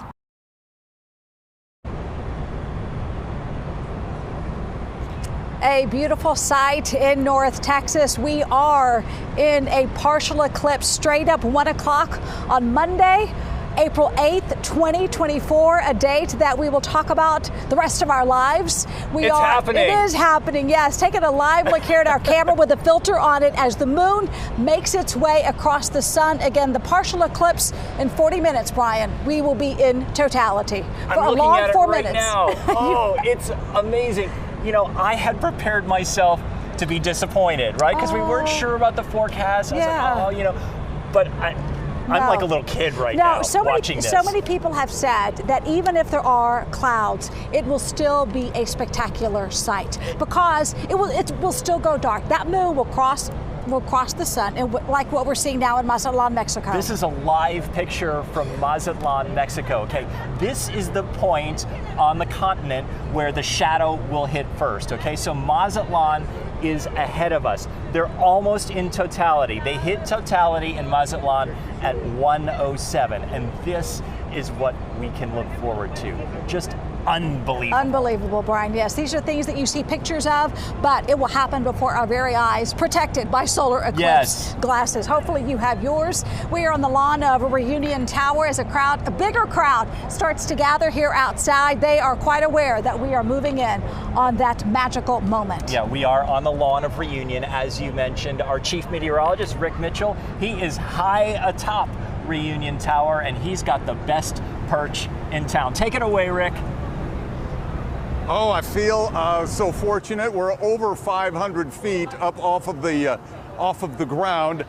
We have occasional clouds moving over. I felt bad for Wayne Carter. During his live shot, he was hoping for sunshine, and one of those pesky clouds happened to move over. But that's really kind of a sign of what we're going to be dealing with over the next hour. I mean, let's face it, folks. In less than an hour, totality is over with. All of this buildup, and it's done in less than an hour, but the excitement continues to build. I've told that from this vantage point and high up, hopefully with our chopper we might be able to see it, you'll be able to see the shadow approaching, the totality approaching from the southwest. I don't know if that's true, but I will be looking. Another thing that I'm very interested to see is we have I-35 right there. What's going to happen with the traffic? I know that we've all been told, do not stop on the highways and view this, but you know, human nature. So I'm interested to see what will happen. I'm interested to see during the time of totality, the volume of cars. I don't know, this doesn't look like a normal afternoon volume of cars. It just seems like it's a little less, but nonetheless, it will be very exciting, I think, to see. I know that on New Year's Eve, when they do the fireworks from right here, and they do literally have them strapped to some of the portions of this, I've been told that on New Year's Eve, a lot of the traffic does come to a stop when they do the fireworks. So will they stop when we have the ultimate fireworks? And it is so cool to see. If you haven't been able to get outside, I got a beam right in front of me. If you haven't been able to get outside and look through your prescribed glasses, do so. Absorb this moment. It comes once in a lifetime. It's the moment you'll tell your grandkids about, maybe long into the future or maybe tomorrow.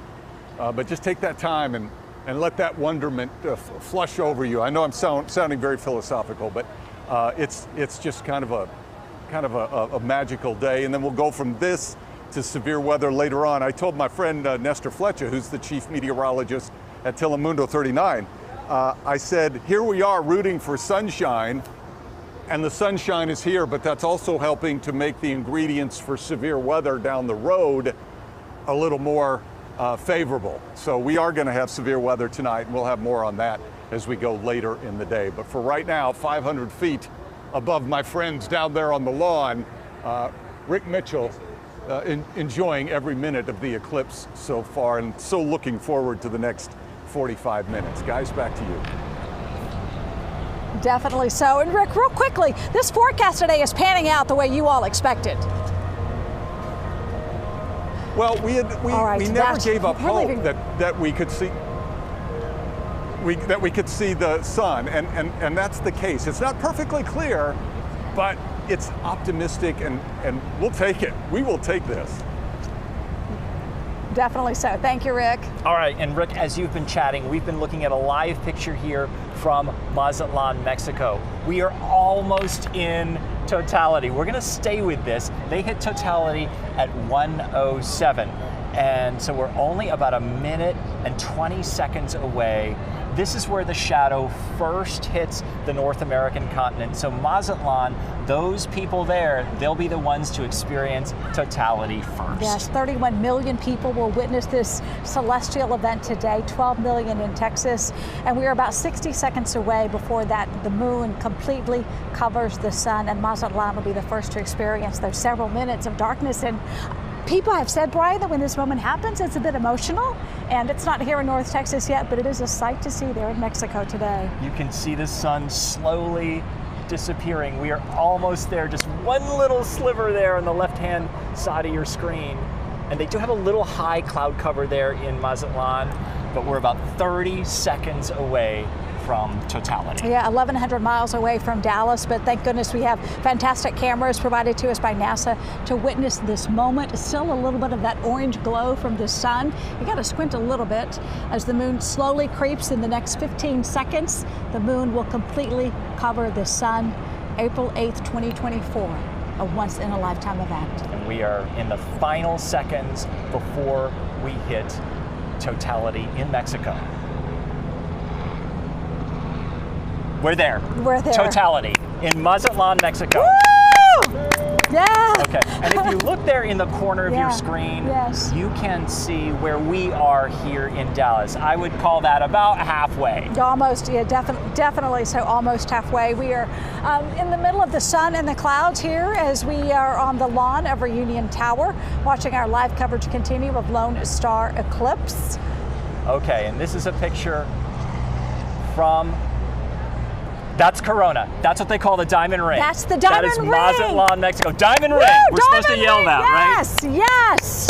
Fabulous. You see the bright lights all around coming through the, and those beautiful moments there. Oh my gosh. Oh, you hear terms like Corona, like Bailey's beads, like diamond ring, and now we are fully seeing it. Just the flares of the sun coming there through the peaks and valleys, the rocky surface of the moon is how we see those little last rays of the sun. That is what's called the corona, or the crown, all around the sun. That's that hot plasma, those gases that shoot out from the sun. And the scientists tell us that the sun is in a very active phase right now. And that is why you can see perhaps more than you would see at another phase of the sun. For instance, during the total eclipse of 2017, the sun was not as active, but wow, you never can see that unless we're in Totality. And this is where we are watching this again. Mazatlan, the first in North America to be in Totality, making its way towards the North Texas area. It's a sight, Brian, and I can understand if you're looking up, you're seeing this. Thankfully, we have this view from NASA, but if you're trying to take a picture, you're not really absorbing the moment. This phenomenon that so many have talked about for centuries. I mean, This will last for about 4 minutes in Mexico. Let's go back up to Rick, high atop Reunion Tower. Rick, are you seeing this as well? Oh, absolutely. I'm watching this. I'm waiting for it to just start to slide a little bit to the left when you'll see that burst of sunlight. You know, it's amazing to think that in less than 40 minutes, we're going to be seeing this. We won't have to look. We won't have to look at a TV screen. We'll be able to look up, assuming and by that point, you don't even need your glasses. So if you're watching this during Totality, if you don't have the glasses and you thought, man, I can't look at it because I don't have the glasses, don't look now, but look in Totality. You'll be able to safely view what you're seeing on your screen right now. And of course, this is out of Mexico. And that shadow is going to be approaching North Texas at a speed of 1,600 miles an hour.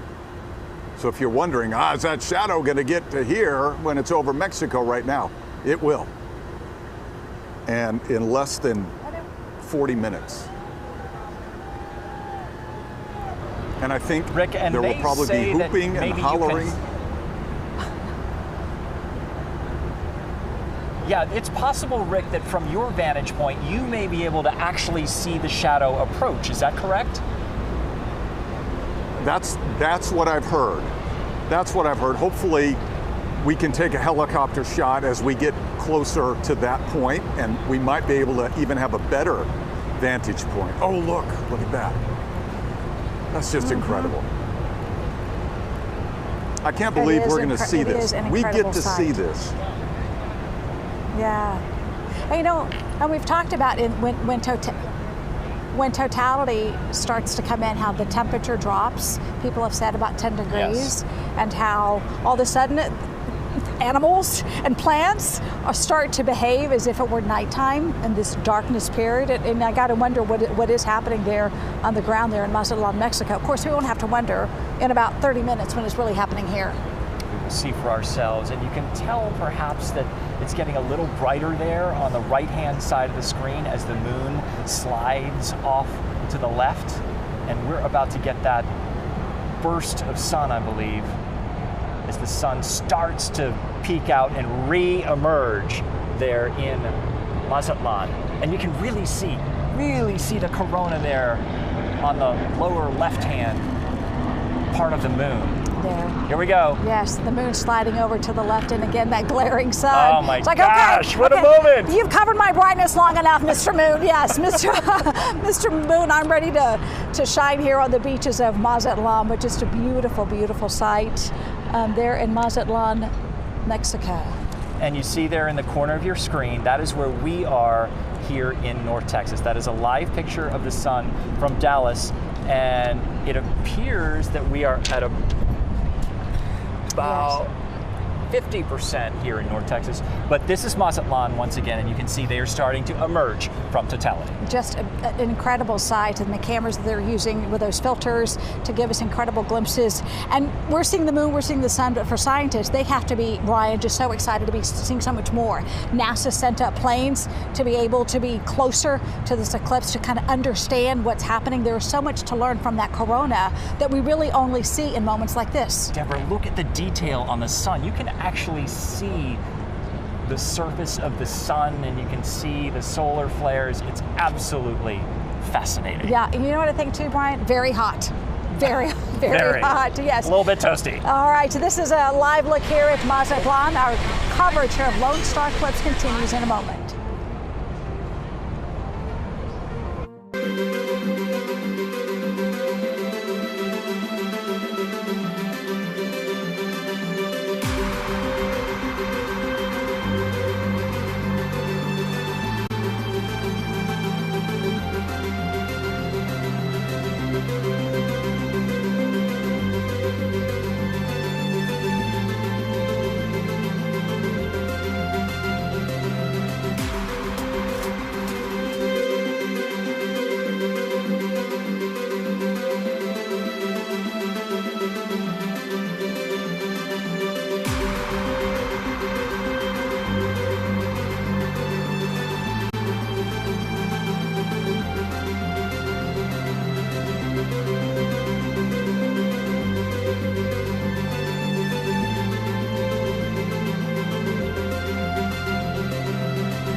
Welcome back, everyone, to Lone Star Eclipse. Once again, we want to show you this live picture from Mazatlan, Mexico, where Totality has come and gone. It was absolutely breathtaking, but this is still super cool. You can see the sun starting to emerge from the shadow of the moon. This is where Totality will come and go first, but it's what we can expect here in North Texas starting at 1:40. We can't wait. No, and if you look there at the lower left of your screen, that is our camera positioned at the sun, and that is the moon covering the sun about halfway. We went into the partial eclipse about 12:23 this afternoon, so we've been sitting in this state for almost an hour now, watching the moon glide across this beautiful star, the biggest star in the system, the hot sun. Looking at the red dots on the sun, those are a couple of solar flares that we've been able to see because of that special filter that we are using on our camera to give you this beautiful, historic, once-in-a-lifetime sight. Do you think the light's getting a little bit funky out here? It feels like maybe something is starting to change. It's a little... I'm thinking it's the clouds, Brian. Work with me it's here. A little cloud cover right now. I think it's a little bit weird. We got a really nice crowd here. Hey guys, how are you? We're out here on the lawn at Reunion Tower, and crowd definitely starting to fill in here. Yeah, it's like they're coming in from the hotel or coming in other places. Like, okay, it's time. It's time for the big show. Let's go. We are ready for it. And in the middle of that crowd is our meteorologist Samantha Davies, who's been talking to some folks about why they're here, what they expect to see. So Samantha, who do you have with you right now? Yeah, I've got a couple of guests with me, but I will tell you right now, guys, it is not your imagination. It is not the cloud. I am out here. We are seeing a noticeable temperature drop right now. The winds are starting to pick up, and it's getting dim. And that is because approximately half of the sun right now is being covered by the moon. So you're losing half of the heat, half of the energy from the sun, and that's just going to continue to decrease as we get closer to Totality. We've been out here walking around, talking to a bunch of people. Haven't yet talked to anybody exactly from Dallas. It's a lot of visitors out here as expected, and we are going international right now. I have met Annabelle and Gerard coming into Dallas from the UK for the total eclipse. And why did you pick Dallas? I know we're in the path of Totality, but why Dallas? Well, I thought about this a few years ago because I wanted to see a total eclipse during my life, and so I kind of looked at this one. I thought this would be a great one, and I just thought, well, Dallas, I haven't been there. It's good. It's got a good lot of totality, and I thought, yeah, it's a good place to visit. So that was really the reason. Well, we're really glad you chose Dallas. Now, you were telling me that when you were living in the UK, and you still live there, you saw a partial eclipse. How much of an eclipse did you see, and what did you experience then? It was very eerie, so it went really quiet and dull, and all the birds stopped singing for about a few minutes, and then that passed over. And you told me that was about 95% totality. Yeah, 95% in 1999. There was a tiny bit off Cornwall, just that tiny sliver, but it was absolutely rammed with people trying to go there, so we didn't bother. But we got about 90-95% in That's pretty close to total. What do you think? What are you hoping to experience and witness today? Well, total eclipse, so that would be good if we could, and there's no clouds, so that would be great if it was. I'd love to see the sun's corona if the clouds clear and we get the corona around it, or the diamond ring. That would be amazing. That would be fantastic. But I think if it just goes really dark and eerie, that would be fantastic as well. So now you have a camera here. You're hoping to get some pictures to take back home? Yeah, I hope so. It's just an ordinary camera with a big zoom on it, so hopefully that'll work and we'll get something. I've had a few of the the partial so far, so yeah. So hopefully that'll work out. Now, are you feeling a big change in the weather like I am out here? Yes, yeah. It's getting darker, it's getting cooler, so definitely a change in the weather, yes. Great. I'm going to let you enjoy it. Thanks for coming to Dallas. We're happy to have you guys. And I will tell you guys, Rick, if you're listening, Nestor, Deborah, Brian, I am kicking myself right now for not bringing a thermometer to track this temperature drop because it's pretty dramatic. And, we don't know exactly how much the temperature is going to drop. But if you take a look at weather apps right now, the forecast models and the forecast guidance, they are showing that, yes, we're going to see about a 10-degree drop. It's about 78 degrees right now. Could go down to 72. We're just going to have to see. But for everybody out here on the lawn, it is giving us some nice heat relief right now because it's also starting to get a lot more humid out here. Yeah, I'm not minding it at all because it has been a little bit toasty out here. Definitely. It is 1:20. You know what that means? I know, we're now 20 minutes away. 20 minutes away from Totality. This is a live picture from the camera that we have in Russellville, Arkansas. That's just a little bit northwest of Little Rock, and you can see we're about halfway. We're almost to Totality, just 20 more minutes. There are watch parties all up and down this path of Totality today. And one of those places where they have been having a big party is the Cotton Bowl, the Sun, Moon, and You solar eclipse. And our Noelle Walker's in the middle of that action. Noelle? Hi, Deborah. Yes, we've had some luck here with some breaks in the clouds until right before you just pitched to me, and now we had a cloud move over. I'm sure it'll move along as the rest of them have, but I'm going to step out of the way so you can see what we're looking at here right now. We've got a sea of students right now out here on the field of the Cotton Bowl, which in itself would be a pretty cool experience if you got to come out here and just chill on the Cotton Bowl field. But this is especially cool because no, they're not taking a nap. They're looking at the partial eclipse, and here comes the sun again. I'm going to walk over and see if I can't get one of these kids to describe what he's seeing. 1 second. Can you tell me what you've seen up there when you look with your glasses? It's have getting shorter. It have been getting smaller and smaller. Been getting smaller and smaller. You want to come this way? What have you seen when you look up there? I've seen that the sun has changed every minute or so. When we have came back, the sun has changed into some different things. Getting pretty excited. Come on. What's your name? Mason. Mason. I saw you getting so excited when you looked up there. What did you see? I saw like it was getting different, like it was changing, and it was very cool. Very cool. It's like the moon, but it's actually the sun. Well, the moon has a big part in it, doesn't it? Yes. What did you see? I saw it like at first when I looked up there and it was still a full sun. I saw like a little circle thing like the moon, and then the sun getting closer and closer to come on. Okay. They're doing a little dance up there.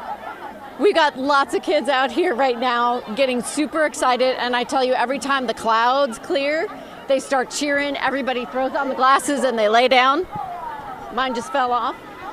I've been channeling my grandmother today, who I used to laugh at for wearing glasses on top of glasses, but she wasn't wrong, because you need to be able to see and you need to be able to save your eyes. So she was a pretty smart cookie. I should also say that I also bought one of these to take pictures with my phone. You can kind of see it's a solar eclipse, but that thing's not going up on Instagram. That's all I have to say. Reporting live for the Cotton Bowl, Noelle Walker, NBC5. All right. Cute stuff. Thank you so much, Noelle. Yes, one layer looking up too. I think we're about, what, 3/4, Deborah? Probably so, easily 3/4. Regardless, you look at your time, yeah, we are about 17 minutes away from Totality, those 4 minutes of darkness here in North Texas. And Brian, what marvels me at this moment, many things, but so many years ago, the scientists predicted that this would be the date, April 8th, 2024, when the moon would pass in front of the sun, and we'd be able to see it right here. I mean, you can tell it's darker at this moment. It's definitely darker now, and you can definitely feel the temperature starting to go down. That is a live picture right there of what the sun looks like in North Texas. And I cannot get over how fortunate we've gotten with the forecast. Yes, right? yes. Because they're talking about the high, thin clouds. And you hear clouds and you think, but they're right. You know, they're thin, they're high, but you can still see what is going on up there. And as we look up towards the sky, you see a plane flying across. Yes. Man, imagine the sight out those windows. But you know, if you're inside watching this on TV, it's getting to be go time, folks. Yes, Make a plan to get outside we'll here. We'll forgive you for stepping away. Exactly. Let's go to Mesquite and Samuel Farm. That is where our Alana Quillen is. Are folks getting excited there, Alana? Absolutely. We just heard a burst of cheers and claps because the clouds broke and we're all looking to the sky now because we can see it. This is just incredible. We can already feel the temperature getting a little cooler on our skin out here. Everything's gone a little dim. I've got a family with me right now that is so excited to see this. This is Nia and Sam Rader there from Heath. Y'all didn't really have to drive that far to experience this. Talk to me how you guys are feeling right now. It is so exciting. Like, it's unreal. It's so cool up there and it feels so great outside. It got kind of quiet a little bit ago, but yeah, it's so cool. Yeah, and Sam, you were telling me that you actually saw the solar eclipse in 2017. You had to drive how far to see that? We drove 10 hours to go to Clarendale, what was it? Yeah. Clarendale, Illinois, 10 hours. So this time we only had to drive 10 minutes. So this is awesome. We're super excited to not have to drive across the ocean. And I would have done it again. Yeah. So. But just 10 minutes. It was very easy to come here all the way from Heath. Yep. Now, you were mentioning your kids are homeschooled, so these are some teachable moments for them. Yep, we're having school out here at Samuel Farm today, and it's so exciting. We did a little demonstration with like my fist and the coffee cup earlier just to kind of show them what was happening. And so, yeah, we're having school outside. It's so fun. I know. We're about to get another break in the clouds here in just a moment, but if you look up right now, you can see like through the clouds, the shape in the sky. How are you feeling looking at all of this? Very good. I've been watching you jump up and down and cheer. This is so exciting. What are you feeling right now? I'm feeling excited and very I don't know. Well, I don't want to keep you guys from enjoying this experience, but I mean, talk to me about just your experience here at the farm so far. We've got vibes in the crowds. It's just really nice. What are y'all feeling? It has been great. It's been so perfect, like for a family event. It's not too crowded, but it's a big enough crowd that you feel like you're kind of in the buzz of it. Yeah, and I just went around and talked to some people. There's a guy from Italy here. I talked to somebody from Brazil. We talked to some from Australia. Oh, wow. It was all over the place. It was pretty awesome. Yeah, it's incredible. Thanks so much, the Rader family, for taking time to speak with me. We're just waiting on Totality to hit in just a few minutes. And again, I can feel the coolness on my skin. So it's really, really eerie, really, really amazing and exciting. I'll send it back to you guys. All right, Alana Quillen, thank you so much for letting us experience the moments through the eyes of that family. Really appreciate it. Yeah, and we're gonna watch this here. You can definitely tell the light is definitely there's a change. Second by second, there's a change. You hear people cheering in the background. We're gonna take a quick break and we're gonna come back and we will have Totality. You will not miss a single thing, so do not go away.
It is 1:30 in the afternoon. Our live coverage of the Lone Star eclipse continues because we are just 10 minutes away from totality, that moment when the moon will completely cross the sun. It's probably about a good 80% there as we take a live look at this moment from our camera here on the ground from the lawn in front of Reunion Tower. We went into partial eclipse about 12:23 and everything is going according to plan. Here on the ground, we can feel and that see breeze, the changes, yes, as well. Yeah, it's starting to cool off and the sun is slowly but surely going away. We have Rick Mitchell. He is high atop Reunion Tower. I'm sure you can really feel and see the changes up there, Rick. Oh, absolutely. You know, at first I was a little nervous because I thought, man, it's getting dim. Are the clouds getting thicker? And then I realized, no, it's the sun being blocked. And yes, it's cooling down just a little bit. I've been tracking my home thermometer. I can do that on my phone, and I've lost a couple of degrees, but you know, it really won't go down until we are in totality, which is coming up here in about 10 minutes. And the excitement is building. You know, we've started talking about this eclipse how many years ago? 2017 maybe, when somebody said, oh, you know, there's going to be a big one in 2024, and you think, that's down the road. But man, it came so quickly. But it is here, and there's not one close by to us for another, 300 years. So we're within 10 minutes of experiencing this for anywhere from 3.5 to 4 minutes, depending on where you are. And again, that shadow, as it's approaching us, is moving at 1,600 miles per hour. By the time the shadow gets to northern Maine, it'll be moving at a speed of 3,000 miles per hour. So just some numbers to throw out at you. I'm noticing I'm starting to see more of the traffic with their headlights on. That is 35E coming south towards us. And there's just not much. There's not much traffic out there, considering it's a work day. It is a Monday afternoon. I don't know, Noah, if you can show them the folks, Dealey Plaza. There's a lot of folks down there. I'm sorry, I threw him a curveball. He's trying to shoot through some bars. Another thing we're noticing is that a lot of the buildings in downtown have people on them. And a lot of folks are out. I don't think there's much work being done right now.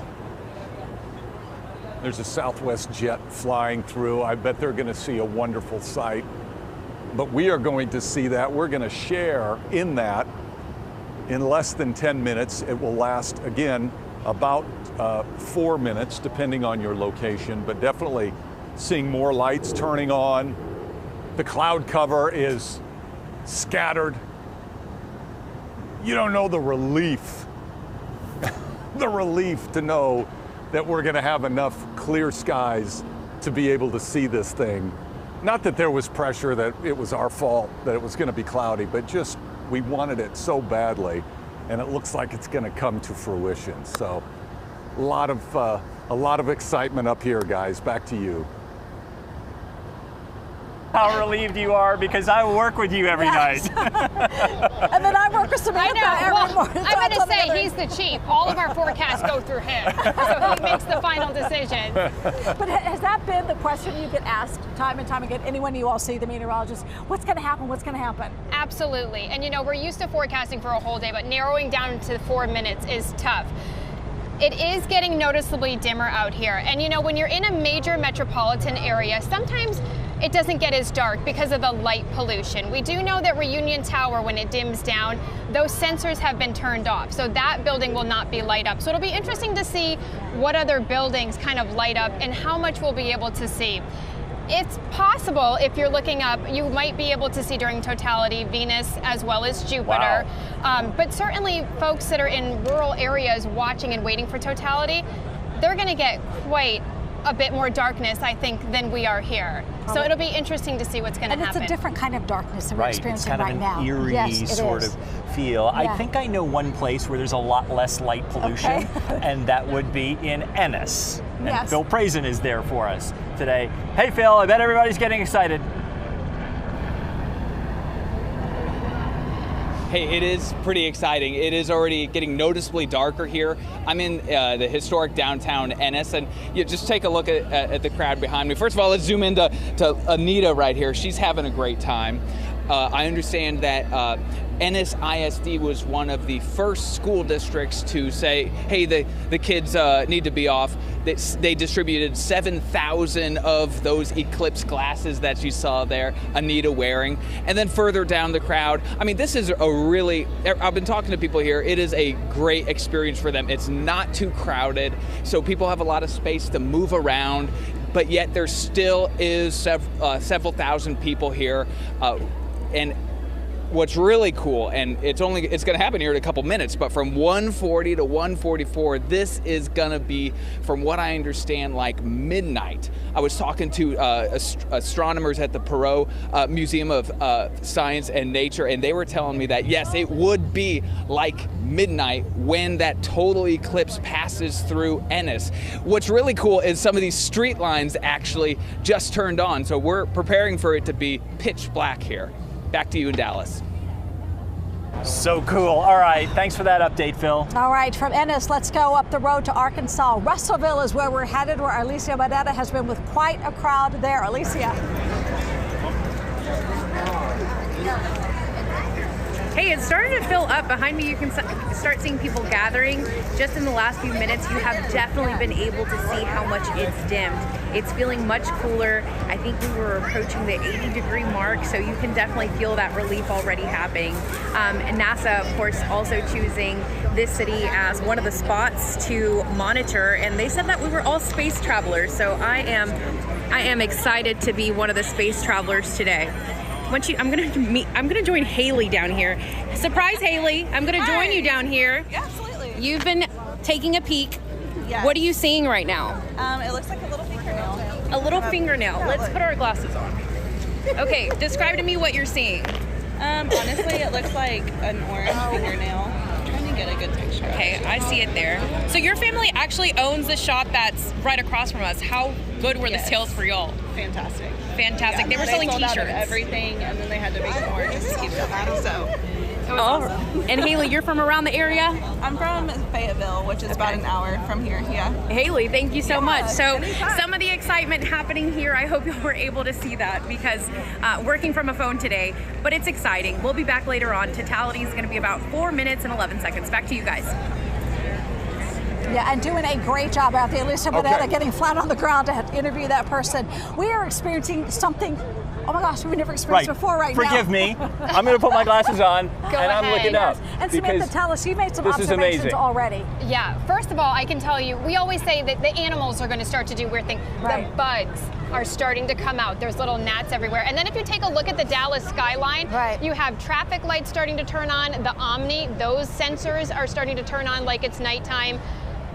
You can see the lights on airplanes now. It really does feel like the end of the day right now. As we are approaching 2 minutes from totality, and you know, people have talked about how, you know, a total eclipse, it happens above you, it happens around you, it happens within you. I don't know about you two, but it does feel different. Yeah, there's an eeriness, I don't know. Different kind of light. But look at the live picture there that we're seeing. And how cool to think, if you were looking at a diagram of our solar system right now, you've got the planets lined up and the moon is moving right in front of the sun. It kind of reminds me if you go on a really cool hike, you get to the top and you look at the earth and just how beautiful it is and how insignificant everything feels. That's kind of like the feeling that we're getting right now. We're all on earth, everybody behind us, we're all together, and the moon is moving right in front of our sun. We're it's just less cool. than a minute away from totality. A moment really uniting millions across the country today. 31 million people observing this in the path of totality. 12 million right here in Texas. The great American eclipse, because this is happening across North America.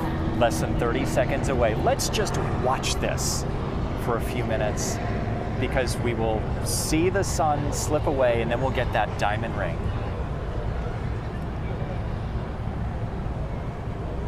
So live picture from Dallas.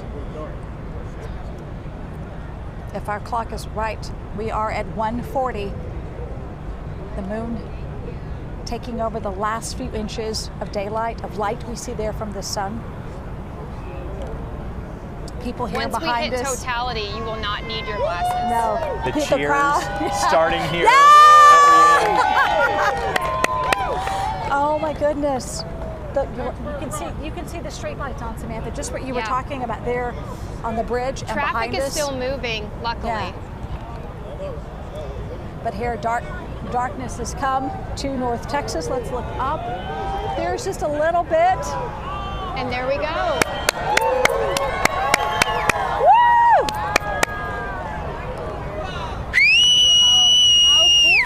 Oh my gosh. Oh my gosh. There it is. Woo!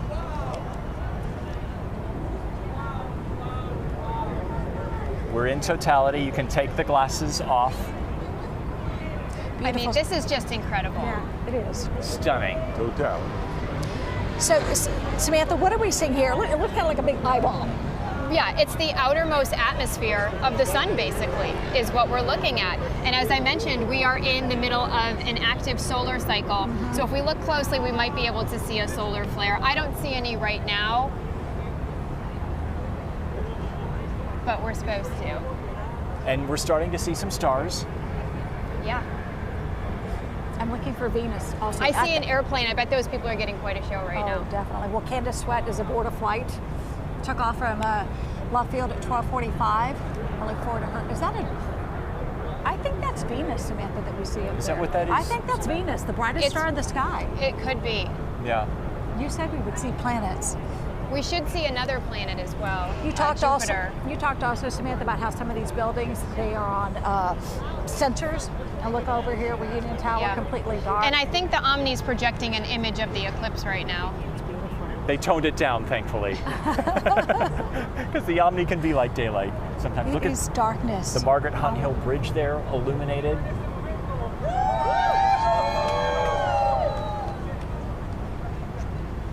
Oh, there's the Guys, two I am planets. blown see 'em. away. Right on each side. Rick Mitchell is atop Reunion Guys, Tower. I'm supposed. This is breathtaking, Rick. I'm supposed to talk. I'm supposed to talk, and I don't even know what to say. I'm just overcome with awesomeness. I mean, this is just incredible to watch the darkness settle in, and the sun set in a 360-degree arc all through the horizon. I mean, it's breathtaking. To those of you who don't think this is a big deal, it is. Yeah. Live picture there, one of our cameras, FC Dallas in Frisco. I think too about, when the first time there was a total solar eclipse that came across the North Texas area was 1878. Do people even know then what was about to happen? I mean, we had astronomers for a long time, but today in 2024, we clearly can give you a play-by-play of what's going on. Here's a live picture from Texas Sky Ranger. You can see downtown Dallas as if it were nighttime. We wanted clear skies, but seeing the clouds in the distance, it is an amazing view. It's better than we had hoped for, certainly. This is just absolutely remarkable. And people who've experienced, like they are there in Grapevine, the party city, they are putting on their glasses. They don't need to, but looking up as Totality envelops Grapevine. We all may have little neck cramps at the end of the day. That's a live look at the Cotton Bowl. Noel with some school kids there, the ultimate science lesson for them. They'll talk about this for the rest of their lives. And again, Texas Sky Ranger here over downtown Dallas. And there's the live picture from Rick Mitchell's vantage point atop Reunion Tower. I have two kids at school right now, a 6-year-old and an 8-year-old. They fully know what's going on. They learned about it in science class. I wonder what they're thinking right now. There it is. That's the diamond ring. Diamond ring. Right? It's the diamond ring. Quite a sight. Fantastic. Yes, quite All a right. sight up there. People clapping. Now, how quickly it's getting lighter. Yeah. The moon now moving across the sun's starting to reemerge. Yes. Well, we were So supposed Totality to is now officially over. The sun's coming up. People clapping, yes. What a fantastic sight. That went fast.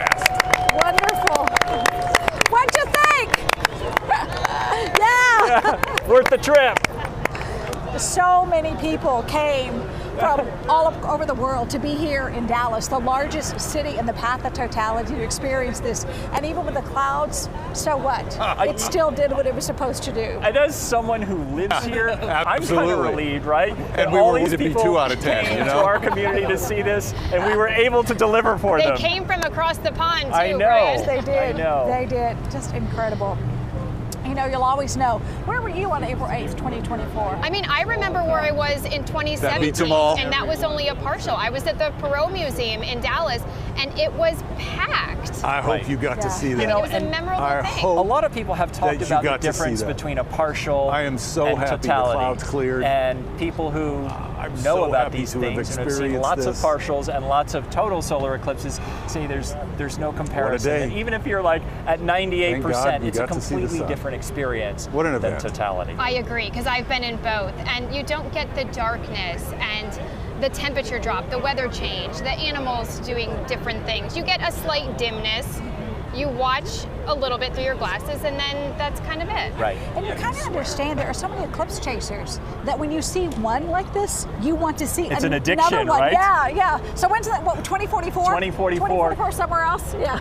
But 2044, as I understand it, it might not even be as good as this one because it will only go across a very small part of the United States, like a couple of states in the northern tier. This one, it's so remarkable because the path sweeps from Mazatlan 15 all the states in way the US. across the United States and then into Canada. So you literally have more than 30 million people who will get to experience this. And it's quite a sight. Quite a sight. We are getting lighter here, yeah, as the moon starts to clear the sun and giving us back some more brightness. Yeah, and so now Yes. the temperature is going to start going back up Right. again, and you're going to feel that humidity again that's just going to continue to increase as we head through the day as well. Yeah. You know what I love hearing is just everybody chattering. Everybody's processing this, talking about what they've just experienced together. And little hugs, right?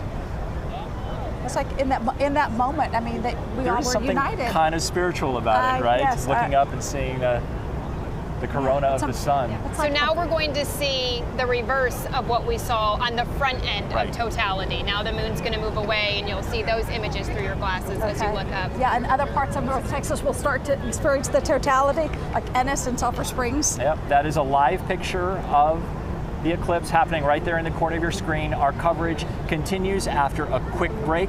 Please stay with us.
Welcome back, everyone, for this Lone Star Eclipse special. We have experienced Totality right here in Dallas, the largest city to experience it, but it's happening in other places right now. Let's go right up the road to Russellville, Arkansas. Alicia Barrera is there. Hey, Alicia.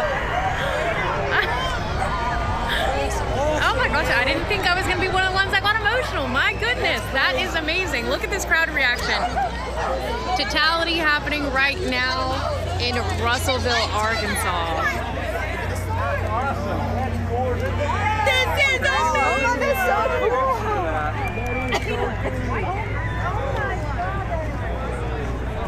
Oh my goodness. What is that? Yeah! People are just so excited. You are looking. I like seeing people. How long did you wait for this, sir? A long time. And it's here. Oh, look at the glow around it. Just excitement all around. Our friend Haley over there that we interviewed while she was laying down. Haley, you waited for this moment. How was it? It's amazing. Yeah? It's great, yeah. And just the excitement all around you, hearing everyone cheer. It's so great. It almost brings me to tears. She's with her family out here. That was such a special moment. What are you seeing? All right. Where are y'all traveling from? We're here actually. I own a store downtown. So how special is it that so many people came out and chose your town to watch this? Amazing. Yeah, like I want to cry right now. It's emotional, right? So cool. Yeah, it's amazing. Wonderful. You guys, this is just such a big moment for this city, for Russellville. It's just amazing. Amazing. You're crying. It's just so emotional for so many people here. Yeah, this is crazy. This is amazing. You're emotional? Yeah. Yeah, I've had chills several times over the course of the last couple of hours. Just incredible. What do you describe right now? What can you describe? Right now, well, of course, it's getting dark outside, and you can see around the sun, around the sun is a ring. So the moon it's almost completely encompassing the sun, but dark in front. It just, I don't know, I've never seen anything like it. And I'm not sure what this is, but there is a very small orange dot on like the south side of the sun. I don't know. It's crazy. Wonderful. So Thank cool. you. Leslie, we're gonna go over here to away from the Look light. at that. Absolutely beautiful, you guys. Deborah, Brian, this has been such an incredible experience. So many media here to capture this moment and just see these reactions here in Arkansas. So exciting. Yeah, Alicia Barrera there in a town of 29,000. Clearly, many more people there experienced this moment, Totality hitting there at 150. Alicia pointing out earlier that she was doing this all with her iPhone, doing a great job. Again, just quite a sight. And Samantha, no matter where you are along this path, you're experiencing the same thing. Right, that's what you're going to see. You're going to see that disk, that dark circle, that is the moon covering the sun, and then the haziness around it, that is basically the sun's atmosphere. Mm-hmm. And you're seeing those outermost lights. And you can see there at the bottom of the sun and the moon, you can see some of that corona. Let's go atop Reunion Tower. Chief Meteorologist Rick Mitchell is there. What an experience this has been, Rick. Oh, it has been, Brian. And the relief of knowing that we could see everything. I think we thought maybe if we were lucky, a few folks along the path might be able to see a little bit. But for it to completely clear out, almost completely clear out, just in time for the most dramatic part of this, has just been wonderful. And to experience it and to look around. That was the fastest 3 minutes of my life. It seemed like it just started and it ended. Yes. But it's been special. And now it's like, okay, on to severe weather coverage tonight, but we're still basking in the loveliness of this eclipse.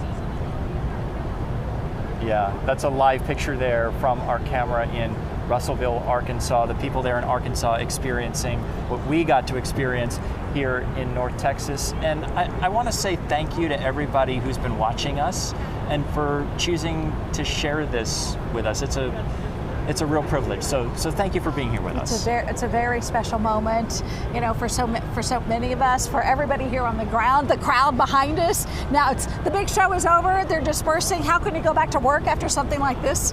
It can be life-changing for so many people. Yeah, but speaking of work, we also need to thank everybody at NBC5 and Telemundo 39 who made this possible. You have no idea how much planning went into this production today. We've literally been planning for this for like 18 months. And it's not just us. Think of all the cities that are not used to this influx of people, first responders working overtime, businesses, staffing to support all of the people coming here to watch this in North Texas. It was a team experience, and yes, thank you to everybody who was a part of this, because it was an amazing afternoon. And I think about this moment too. You know, Tahara Rahman was at the Fort Worth Botanic Garden, with a whole crowd there, including those who are visually impaired. They didn't see it, but because of special equipment, they were able to hear it. When the darkness, the totality hit and the tones got a little bit deeper so that people could hear the sounds.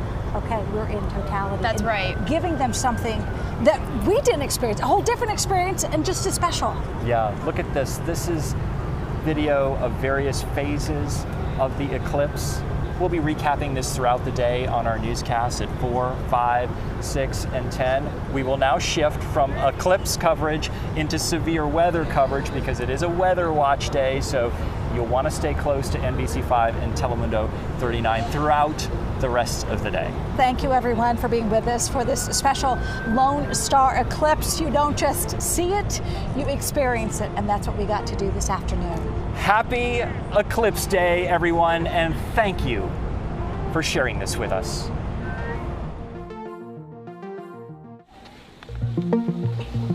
It's great being amongst people who are all going to experience this short but very incredible event. We've been so excited. They got to miss school today.